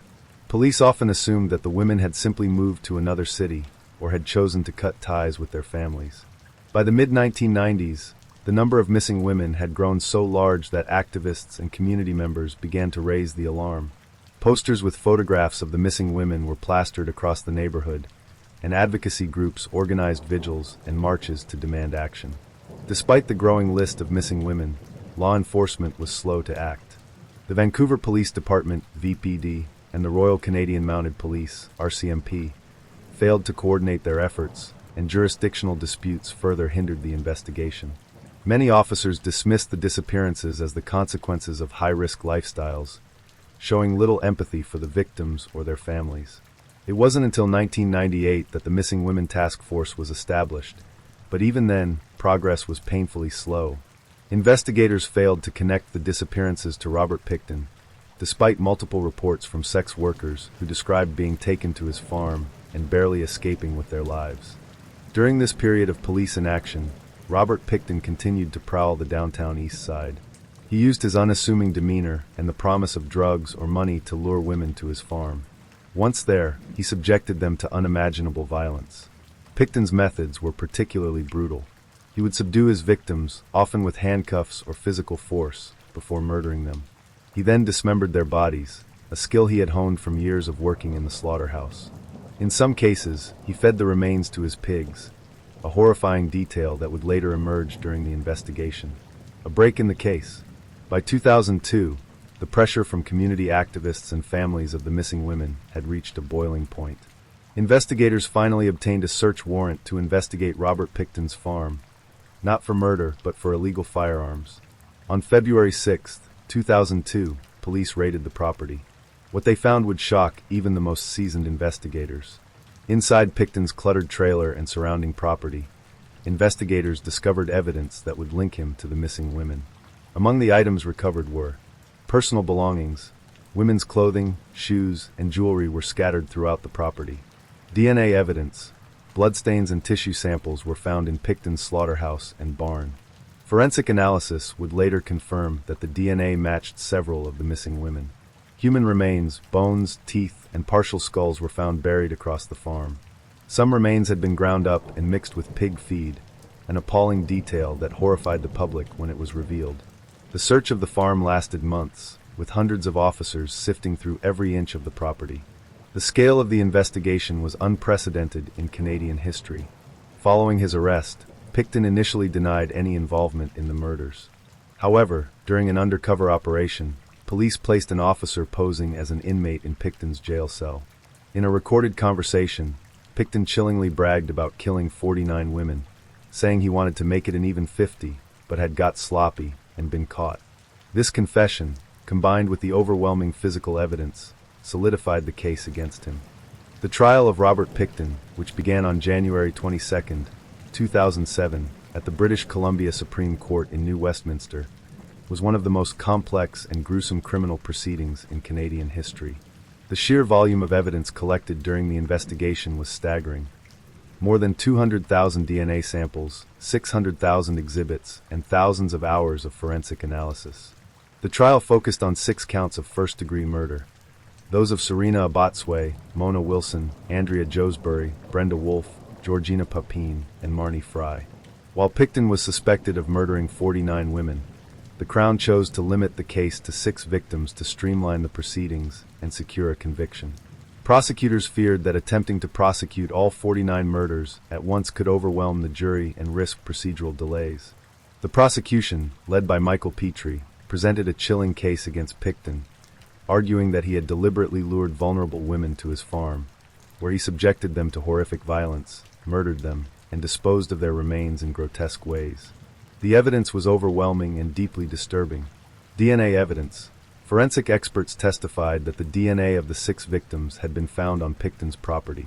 Bloodstains, tissue samples, and bone fragments were recovered from his slaughterhouse, barn, and various other areas of the farm. In some cases, the victim's DNA was found mixed with pig remains, confirming the horrifying rumors that Pickton had fed parts of his victims to his pigs. Personal belongings. Items belonging to the missing women, such as clothing, jewelry, and identification cards, were found scattered throughout the farm. These items were linked to the victims through testimony from their families and friends. Human remains. Forensic anthropologists testified about the discovery of partial remains on the property, including bones, teeth, and skull fragments.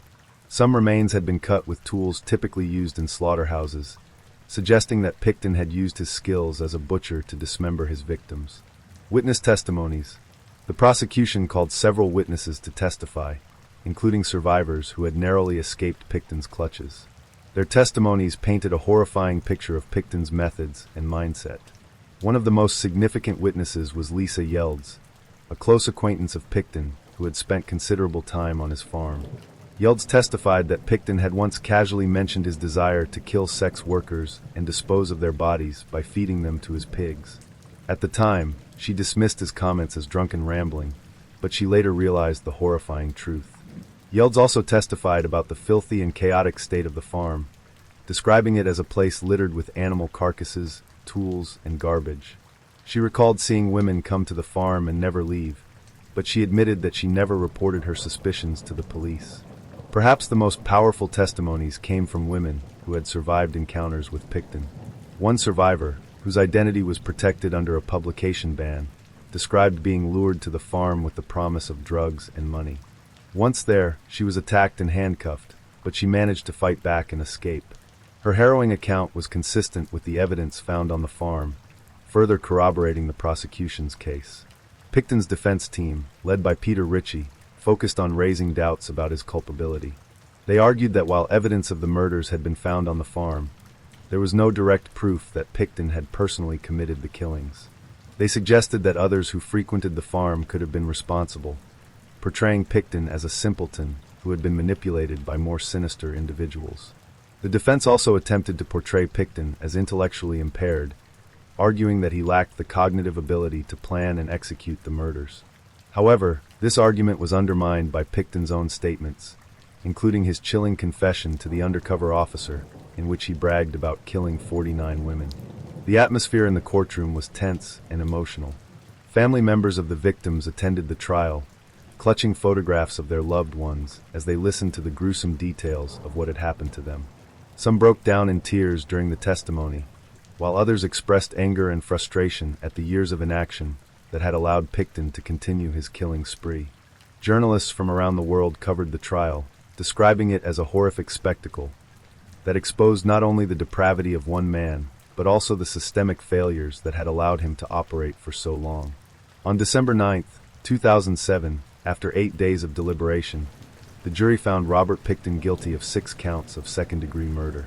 The verdict was a partial victory for the prosecution, as they had sought first-degree murder convictions, which would have required proving that the killings were premeditated. Pickton was sentenced to life in prison with no possibility of parole for 25 years, the maximum punishment under Canadian law. While the sentence ensured that Pickton would spend the rest of his life behind bars, many felt that justice was incomplete, as the fates of dozens of other missing women remained unresolved. The conviction of Robert Pickton did little to ease the pain of the families who had lost loved ones. While 6 women were formally linked to Pickton in court, the remains of numerous others were found on his farm, and investigators believe that he killed as many as 49 women. During his confession to the undercover officer, Pickton chillingly described his frustration at being caught before he could reach his goal of 50 murders. The trial also left unanswered questions about whether others were involved in the killings. Witnesses testified that Pickton often hosted parties on the farm attended by bikers and other unsavory characters, leading to speculation that he may not have acted alone. However, no one else was ever charged in connection with the murders. The Pickton case exposed glaring failures in how law enforcement and society treat marginalized communities. Activists and family members of the victims accused the Vancouver Police Department, VPD, and the Royal Canadian Mounted Police, RCMP, of systemic negligence, pointing out that the disappearances of dozens of women had been ignored for years. In 2010, the Missing Women Commission of Inquiry was established to examine the police response to the disappearances and murders. The inquiry concluded that systemic bias and discrimination against sex workers and Indigenous women had contributed to the delays in investigating the case. Robert Pickton remains one of the most infamous killers in Canadian history, a symbol of both individual depravity and societal failure.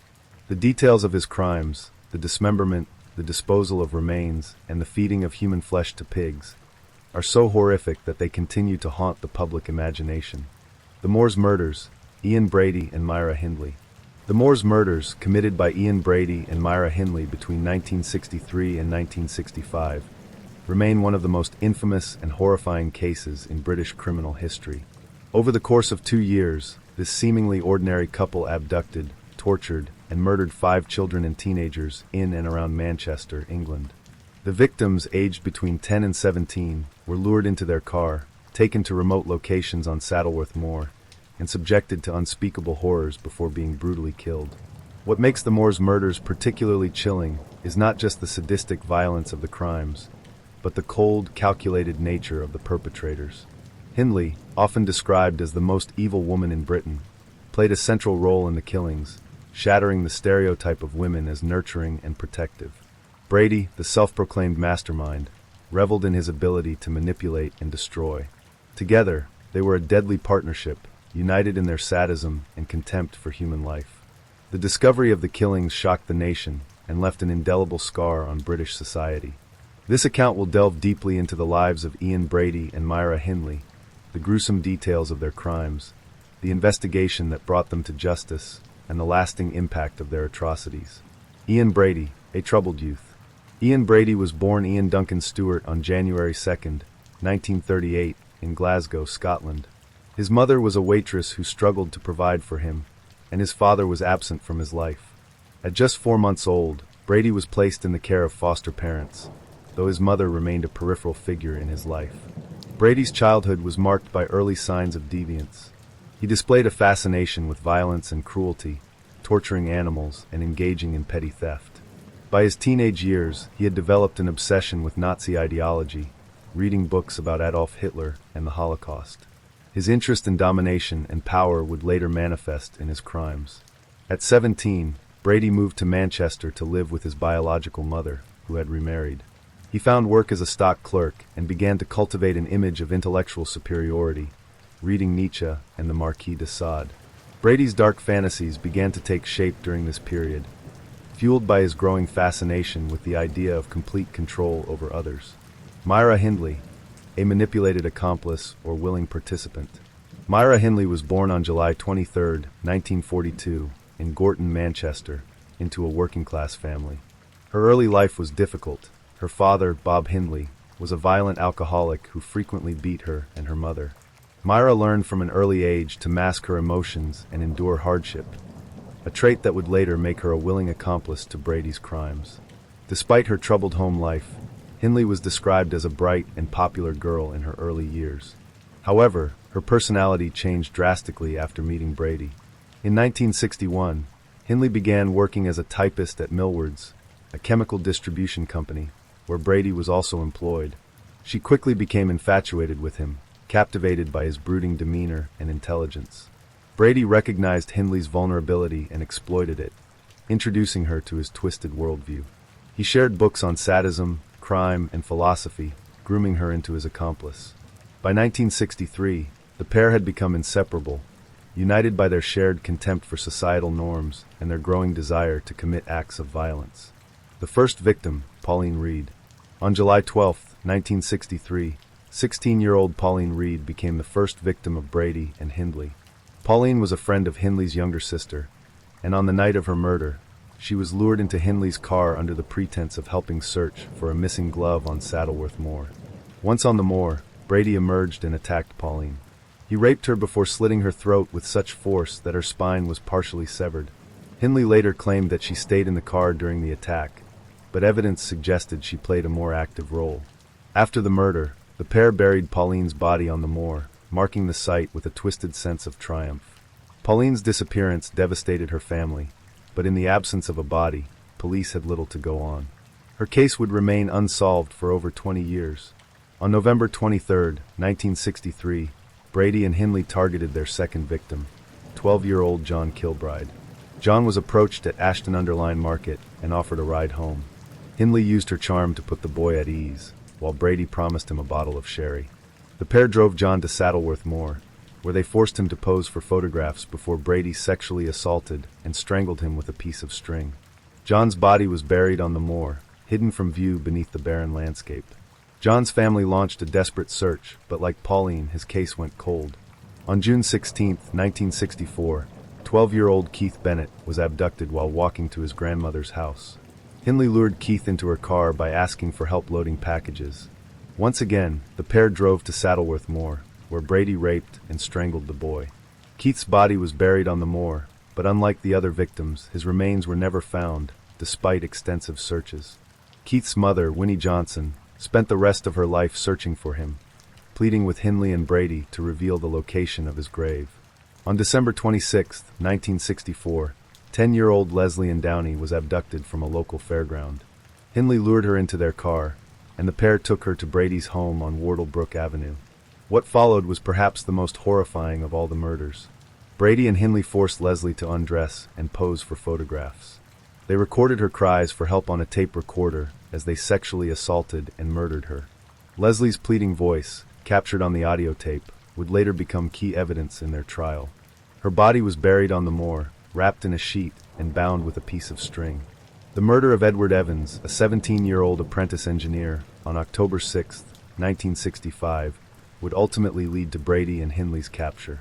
Hindley's brother-in-law, David Smith, was invited to witness the murder, possibly as a way for Brady to test his loyalty. Brady lured Edward to his home, where he bludgeoned him with an axe in front of Smith. Horrified, Smith pretended to go along with the plan, but reported the crime to the police the next day. The murder of Edward Evans, a 17-year-old apprentice engineer, marked the unraveling of Ian Brady and Myra Hindley's horrifying killing spree. It was the night of October 6, 1965, when Brady decided to include a third party in his sadistic acts, Hindley's brother-in-law, David Smith. This decision would ultimately lead to their downfall. David Smith, married to Myra's younger sister Maureen, was a young man of 17 and already acquainted with violence and crime. Brady saw in him a potential confidant or accomplice, someone who might share his appetite for cruelty. Smith, however, was far from the willing participant Brady imagined. Brady lured Edward Evans into their web under the pretense of socializing. Evans, a soft-spoken and polite young man, had met Brady earlier that day at Manchester Central Railway Station. Brady invited him home to 16 Wardlebrook Avenue, the house he shared with Hindley, ostensibly for drinks and companionship. When they arrived, Hindley played her role as a compliant partner, ensuring everything was in place. She later claimed that she was asked to go fetch David Smith, who lived nearby. Hindley walked to Smith's flat and told him that Brady wanted him to come over, suggesting something exciting was about to happen. Once Smith arrived, the evening took a horrifying turn. Evans sat in the living room, unaware of the fate that awaited him. Brady suddenly attacked him with a hatchet, striking him repeatedly over the head. As blood splattered across the room, Smith stood frozen in shock, watching in horror as Brady continued the assault. Brady then attempted to strangle Evans with a length of electrical cord to ensure he was dead. Smith later described the scene in a police statement, saying, "I stood watching, and I didn't know what to do. My legs were shaking, and I was afraid to move. Ian was grunting, and there was blood everywhere." Brady, seemingly calm despite the carnage, enlisted Smith's help in moving the body. Together, they wrapped Evans in a plastic sheet and carried him to an upstairs bedroom. Brady, misjudging Smith's loyalty, casually discussed plans to dispose of the body. He spoke of dismemberment and hinted at feeding the remains to animals. Smith, however, was deeply shaken. He feigned compliance, but once he returned home, he immediately confessed everything to Maureen. In the early hours of October 7, 1965, Smith contacted the police, recounting the events of the night in chilling detail. Detective Sergeant Bob Talbot was the first officer to respond to David Smith's report. Arriving at 16 Wardlebrook Avenue early in the morning, he knocked on the door. Myra Hindley answered, her demeanor calm and composed as if nothing was amiss. She claimed Brady was asleep and tried to delay Talbot's entry, but the detective insisted on searching the house. As Talbot made his way inside, he immediately noticed the signs of a struggle, bloodstains on the carpet and walls. Upstairs, hidden in one of the bedrooms, he discovered the body of Edward Evans, wrapped in plastic and showing severe head trauma. Brady, who had been feigning sleep, was arrested on the spot. Hindley, initially taken in for questioning as a witness, maintained that she had no involvement in the murder. She claimed she didn't know anything about the events of the night beyond what she had been told by Brady. While the murder of Edward Evans was horrifying in its own right, it was only the tip of the iceberg. During his initial interviews, David Smith mentioned that Brady had hinted at other crimes. He spoke vaguely of bodies buried on the moors, a detail that piqued the interest of investigators. The police began an exhaustive search of the house at Wardlebrook Avenue. Among the items recovered were photographs of Saddleworth Moor, including specific locations that appeared to hold significance. More disturbingly, officers discovered a collection of audio tapes and notebooks. These items would later provide critical evidence of the pair's involvement in other murders. And Downey's tape. One of the most harrowing pieces of evidence recovered during the search was an audio recording of the torture and murder of Leslie and Downey. The 10-year-old girl had been abducted the previous year, and her disappearance had devastated her family. The tape began with the sound of Leslie crying and pleading for her life. Her small, terrified voice begged, "Please let me go. I want to see my mummy." Brady and Hindley could be heard in the background, taunting her and giving her cruel instructions. Hindley's voice was particularly chilling as she spoke calmly and methodically, directing Leslie to undress and pose for photographs. The tape ended with Leslie's anguished screams, followed by silence. When the tape was played during the trial, it reduced even seasoned police officers and court officials to tears. It was undeniable proof of the couple's sadistic cruelty. Brady and Hindley's obsession with Saddleworth Moor, a desolate expanse of wilderness outside Manchester, became a focal point of the investigation. Police, armed with the photographs recovered from Wardlebrook Avenue, began combing the moors for evidence of buried bodies. On October 10, 1965, officers discovered the body of John Kilbride, one of the couple's earlier victims. John's remains were found in a shallow grave, his hands bound and his body showing signs of sexual violence.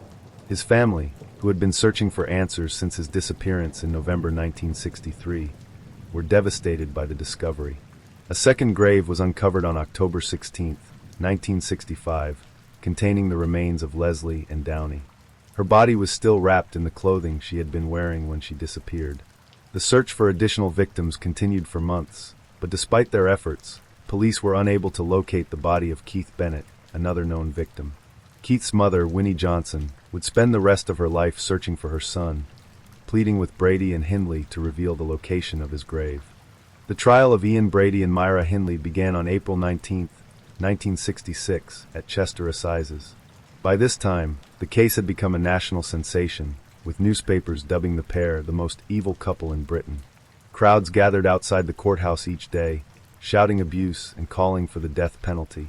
Inside, the atmosphere was somber and tense, as the court prepared to hear the horrifying details of the murders. The prosecution, led by Gerald Gardner, laid out a damning case against Brady and Hindley.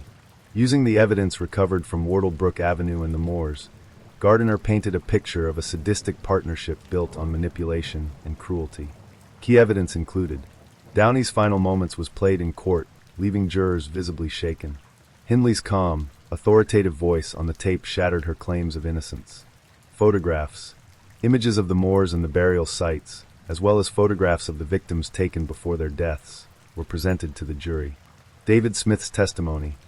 Smith recounted the events of Edward Evans's murder in graphic detail, describing Brady's brutality and Hindley's complicity. The defense's strategy. Both Brady and Hindley pleaded not guilty, though their defenses differed significantly. Brady, ever the narcissist, attempted to portray himself as intellectually superior, claiming that his actions were part of a philosophical experiment. Hindley, by contrast, sought to distance herself from the crimes, portraying herself as a victim of Brady's manipulation. On May 6, 1966, after a 3-week trial, the jury returned their verdict. Ian Brady was found guilty of the murders of John Kilbride, Leslie and Downey, and Edward Evans, while Myra Hindley was convicted of the murders of Leslie and Downey and Edward Evans, as well as being an accessory to the murder of John Kilbride. Both were sentenced to life imprisonment, with the judge declaring that they should never be released. The case of Fred and Rose West, the House of Horrors. The story of Fred and Rose West, one of the most chilling and depraved couples in British criminal history, is a tale of unimaginable brutality, a toxic partnership, and unspeakable crimes hidden within the walls of an ordinary house.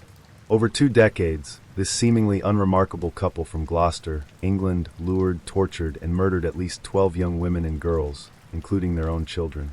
Their actions, which came to light in the mid-1990s, shocked the nation and revealed the true horror lurking behind the closed doors of 25 Cromwell Street, a property that would forever be known as the House of Horrors. What makes the West story so horrifying is not just the scale of their crimes, but the way they operated in plain sight.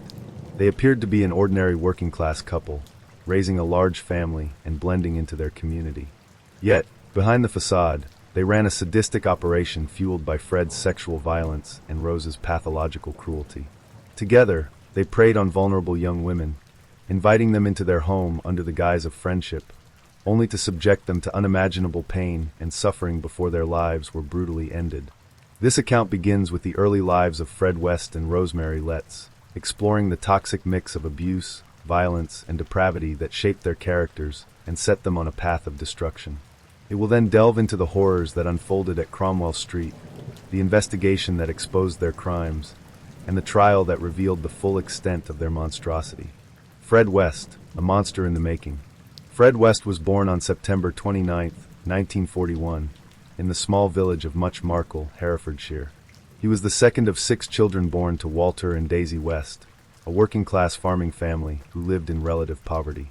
Fred's childhood was deeply dysfunctional, marked by physical and sexual abuse, which would profoundly shape his warped view of relationships and morality. Fred's father, Walter, was a domineering and violent man who ruled the household with an iron fist. He often beat his children and was rumored to have sexually abused Fred's sisters. Fred later claimed that his father had taught him that incest was acceptable, a disturbing notion that Fred would carry into his adult life.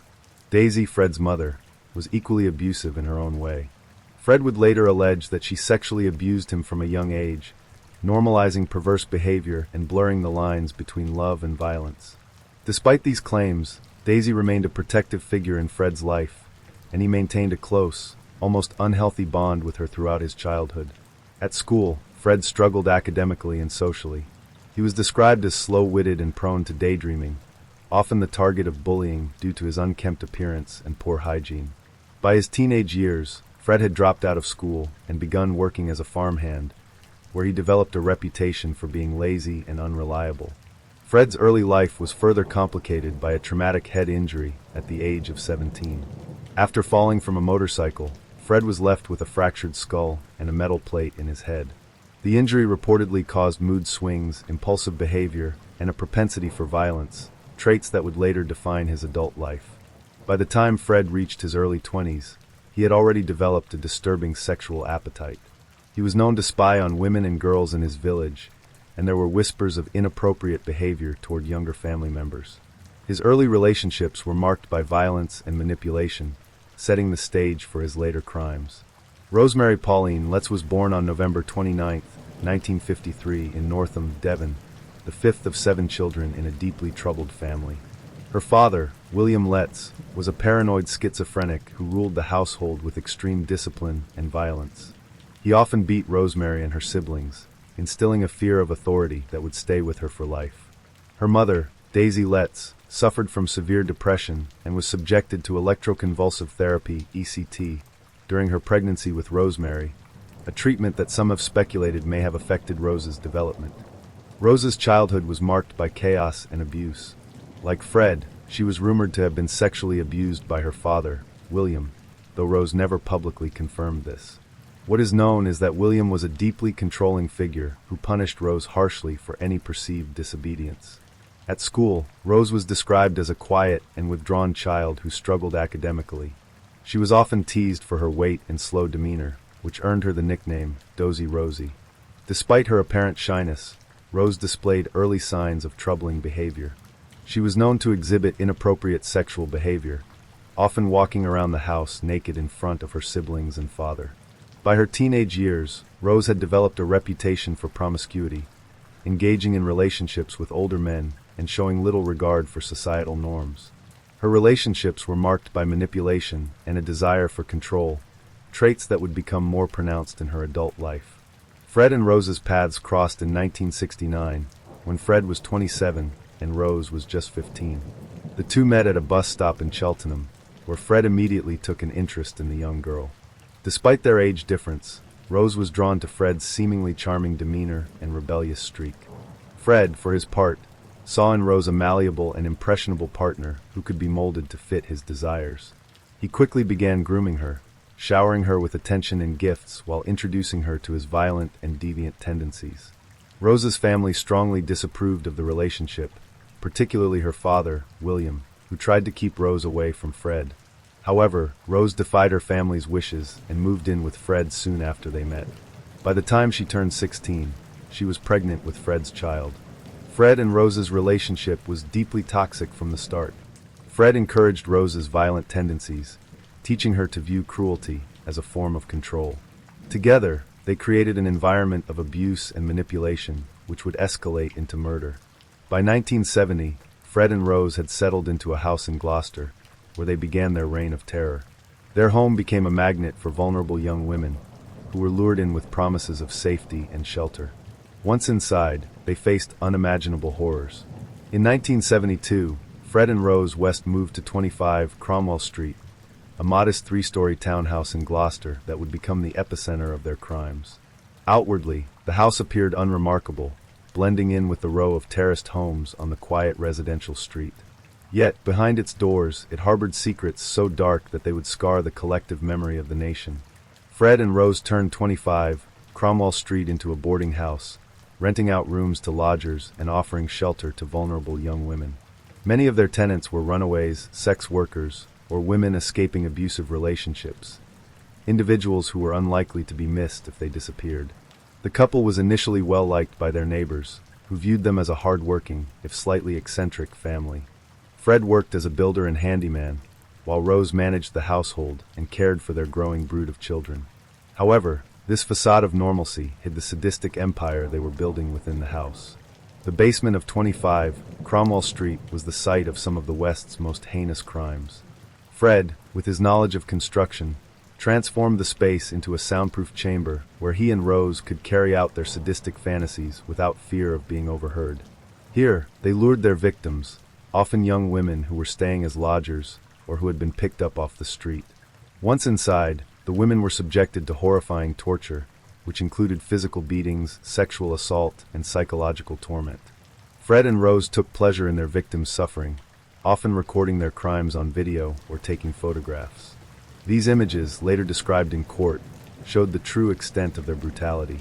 Fred and Rose's depravity extended to their own children, who were raised in an atmosphere of fear and violence.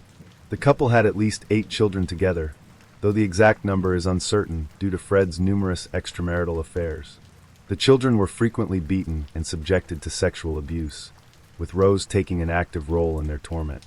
One of their daughters, Heather West, became a particular target of Rose's wrath.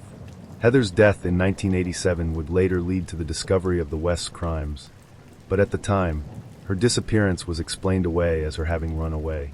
Over the years, Fred and Rose claimed the lives of at least 12 women and girls, though the true number of their victims may never be known. Their victims included Charmaine West, Fred's stepdaughter, who was murdered in 1971; Anna McFall, a former nanny who was pregnant with Fred's child when she was killed in 1967; Shirley Robinson, another woman impregnated by Fred, who was murdered in 1978; and many more young women who disappeared without a trace after entering the West's home. Each victim suffered unimaginable horrors before being murdered. Their bodies were buried in the cellar or the garden, dismembered and concealed beneath the very foundations of the house. By the late 1980s, the West's reign of terror was beginning to unravel, though it would take nearly a decade before the full extent of their crimes came to light. Despite their carefully constructed facade of a chaotic yet ordinary working-class family, cracks were beginning to show. Suspicion lingered around the disappearance of their eldest daughter, Heather West, and whispers about Fred and Rose's abusive behavior had begun to circulate within their community. The moment that finally sparked the investigation into Fred and Rose West was Heather's disappearance in 1987. Heather, who had become a target of Rose's sadistic beatings and sexual abuse, had confided in her siblings that she wanted to escape the nightmare of 25 Cromwell Street. She dreamed of running away, getting a job, and living a life far removed from her parents' cruelty. But in June 1987, Heather suddenly vanished. According to Fred and Rose, she had run away from home after an argument, a story they repeated to their children, neighbors, and anyone who asked. However, Heather's siblings noticed strange things. Her belongings were left behind, no one ever received phone calls or letters from her, and any mention of Heather in the house was met with threats of violence. Rose, in particular, seemed keen on erasing Heather from memory, often mocking her alleged disappearance. She would taunt her other children, saying, "If you don't behave, you'll end up under the patio like Heather." The casual cruelty of this statement, which was repeated at various points over the years, became a dark family joke. But it wasn't a joke at all, it was the truth. The West children's lives were riddled with abuse and neglect, and over the years, teachers, neighbors, and social services had raised concerns about their welfare. In 1992, one of the West's daughters confided in a school friend that she was being sexually abused by her father. The friend reported this to a teacher, and the matter was escalated to Gloucestershire Social Services. Social workers and police officers launched an inquiry into the allegations. When questioned, the girl provided harrowing details of the abuse she had suffered at the hands of Fred West. She described being repeatedly raped by her father, while her mother either ignored the situation or actively participated. A police report from the time stated, "The child described a pattern of prolonged sexual abuse, physical violence, and psychological manipulation within the home. The fear of retribution from both parents was evident in her demeanor." Fred was arrested and charged with 3 counts of rape and 1 count of cruelty to a child. Rose was also arrested on charges of child cruelty. However, when the case went to trial in 1993, the West's daughter refused to testify, likely out of fear for her life. Without her testimony, the charges were dropped and Fred and Rose were released. This failure to convict the Wests allowed them to continue their crimes unchecked. However, the investigation into their family life had planted seeds of suspicion that would eventually lead to their downfall. Heather's disappearance continued to haunt those who knew the family.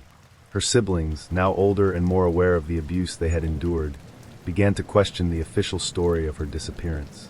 In 1994, one of Heather's siblings confided in a trusted adult about the abuse in their home and the chilling comment Rose had made about Heather being under the patio. This information was passed on to the police, who began a preliminary investigation into Heather's disappearance. Detectives interviewed Fred and Rose, who stuck to their story that Heather had run away and was likely living somewhere abroad. However, Fred's evasiveness and inconsistent answers raised red flags. A police report from this early stage of the investigation noted, "Fred West appeared calm but detached during questioning, providing vague and contradictory details about Heather's whereabouts.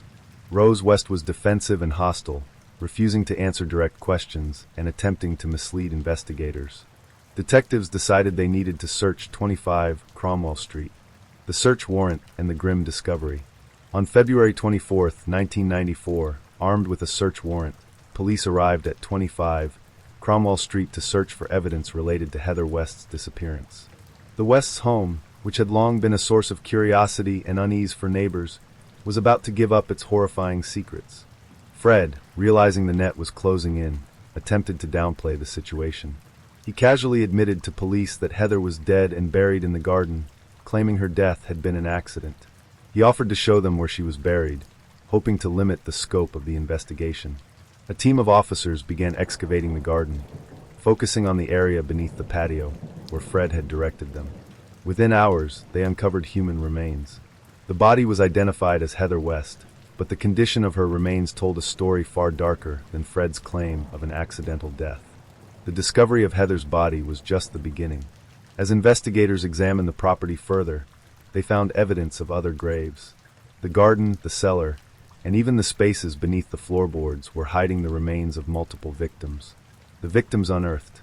Police worked tirelessly over the next several weeks, excavating the property and cataloging the remains they uncovered. Each discovery painted a clearer picture of the horrors that had unfolded within the house. Among the victims were Charmaine West, Fred's stepdaughter from his first marriage, who had been murdered in 1971. Anna McFall, a former nanny who had been pregnant with Fred's child when she was killed in 1967.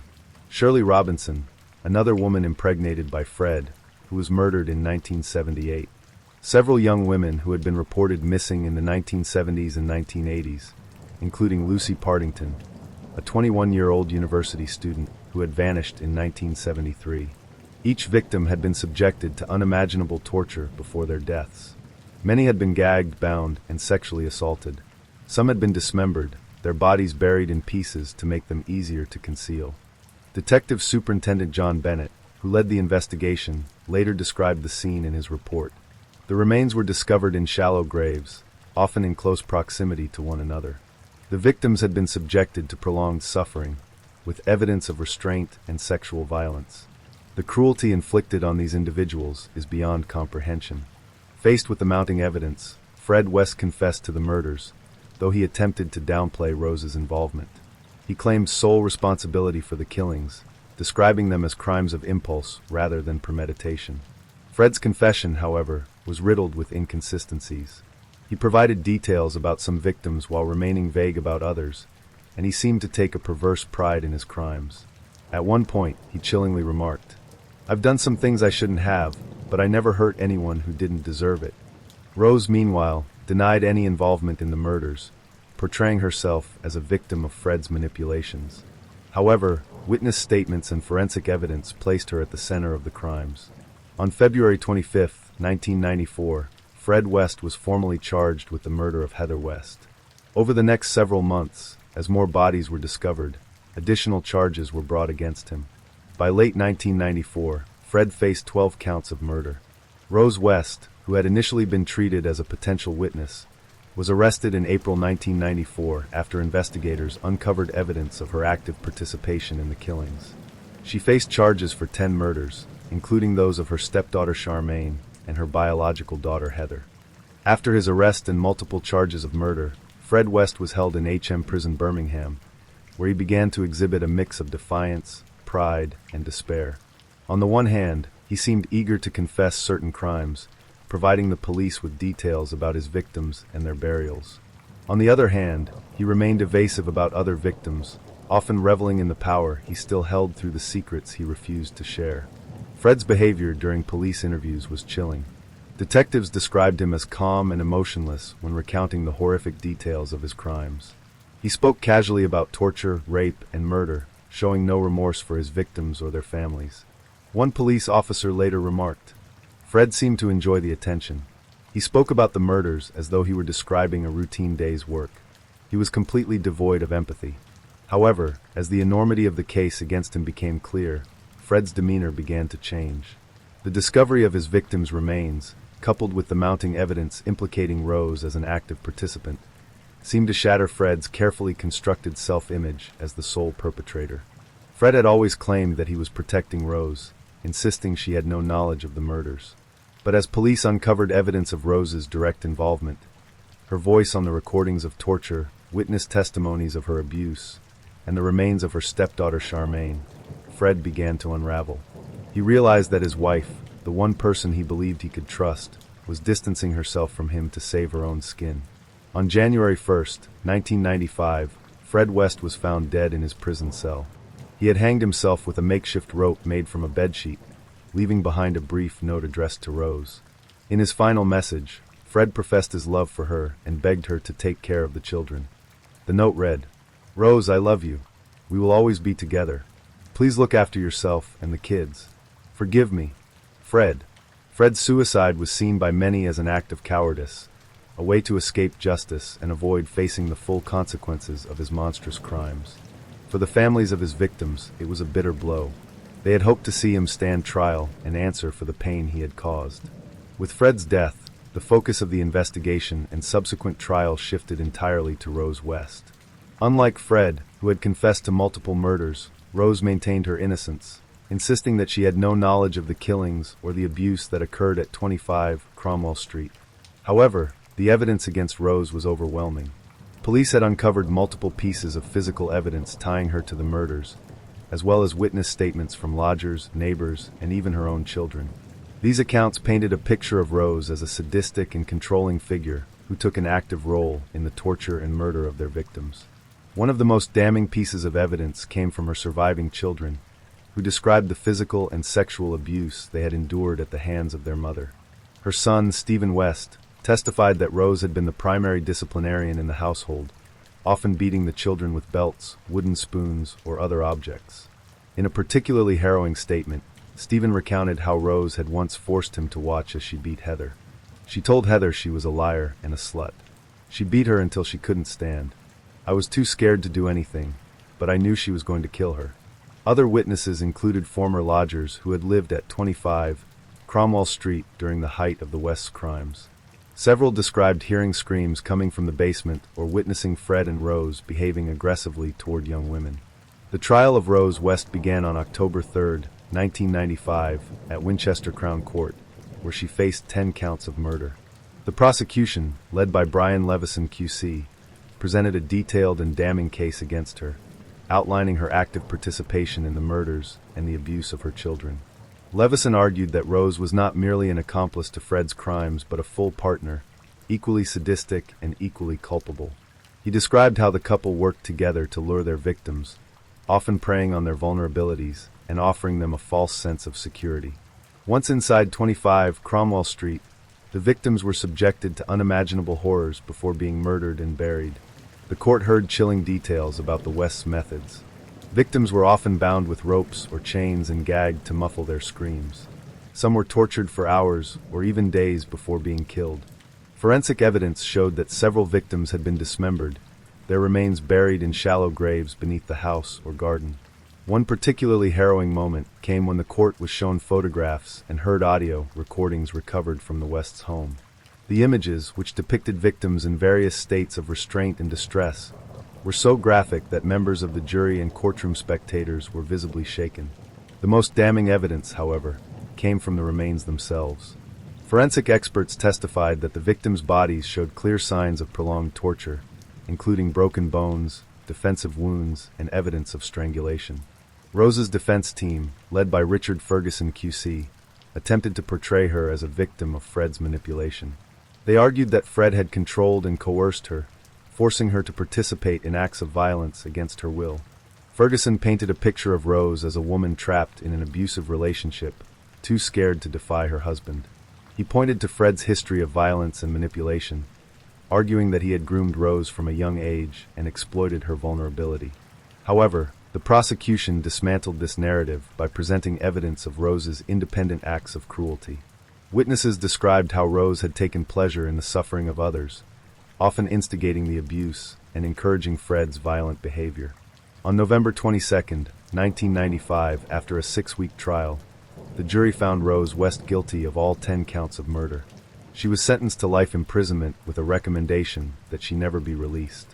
In his sentencing remarks, Mr. Justice Mantell described Rose as a calculating, cold-blooded, and depraved killer who participated in the most appalling acts of cruelty and violence. The verdict brought some measure of closure to the families of the victims, though the scars left by Fred and Rose West's crimes would never fully heal. The demolition of 25 Cromwell Street. Following the trial, the property at 25 Cromwell Street became a macabre symbol of the West's crimes. Crowds of onlookers and media descended on the house, turning it into a grim tourist attraction. To prevent it from becoming a permanent spectacle, authorities decided to demolish the house in 1996. The demolition was carried out under strict security, with every brick and piece of debris destroyed to ensure no part of the house could be preserved as a morbid souvenir. Today, the site is an unmarked gravel lot, a blank space where the horrors of the past have been erased from view, but not from memory. The families of Fred and Rose West's victims have worked tirelessly to ensure that their loved ones are remembered not for the horrors they endured, but for the lives they lived. Memorials have been erected in honor of the victims, and their stories have been shared in books, documentaries, and interviews. One of the most poignant voices has been that of Winnie Johnson, the mother of Heather West. In interviews, she has spoken candidly about the pain of losing her daughter and the years of unanswered questions. Heather was a bright, kind-hearted girl who deserved so much more.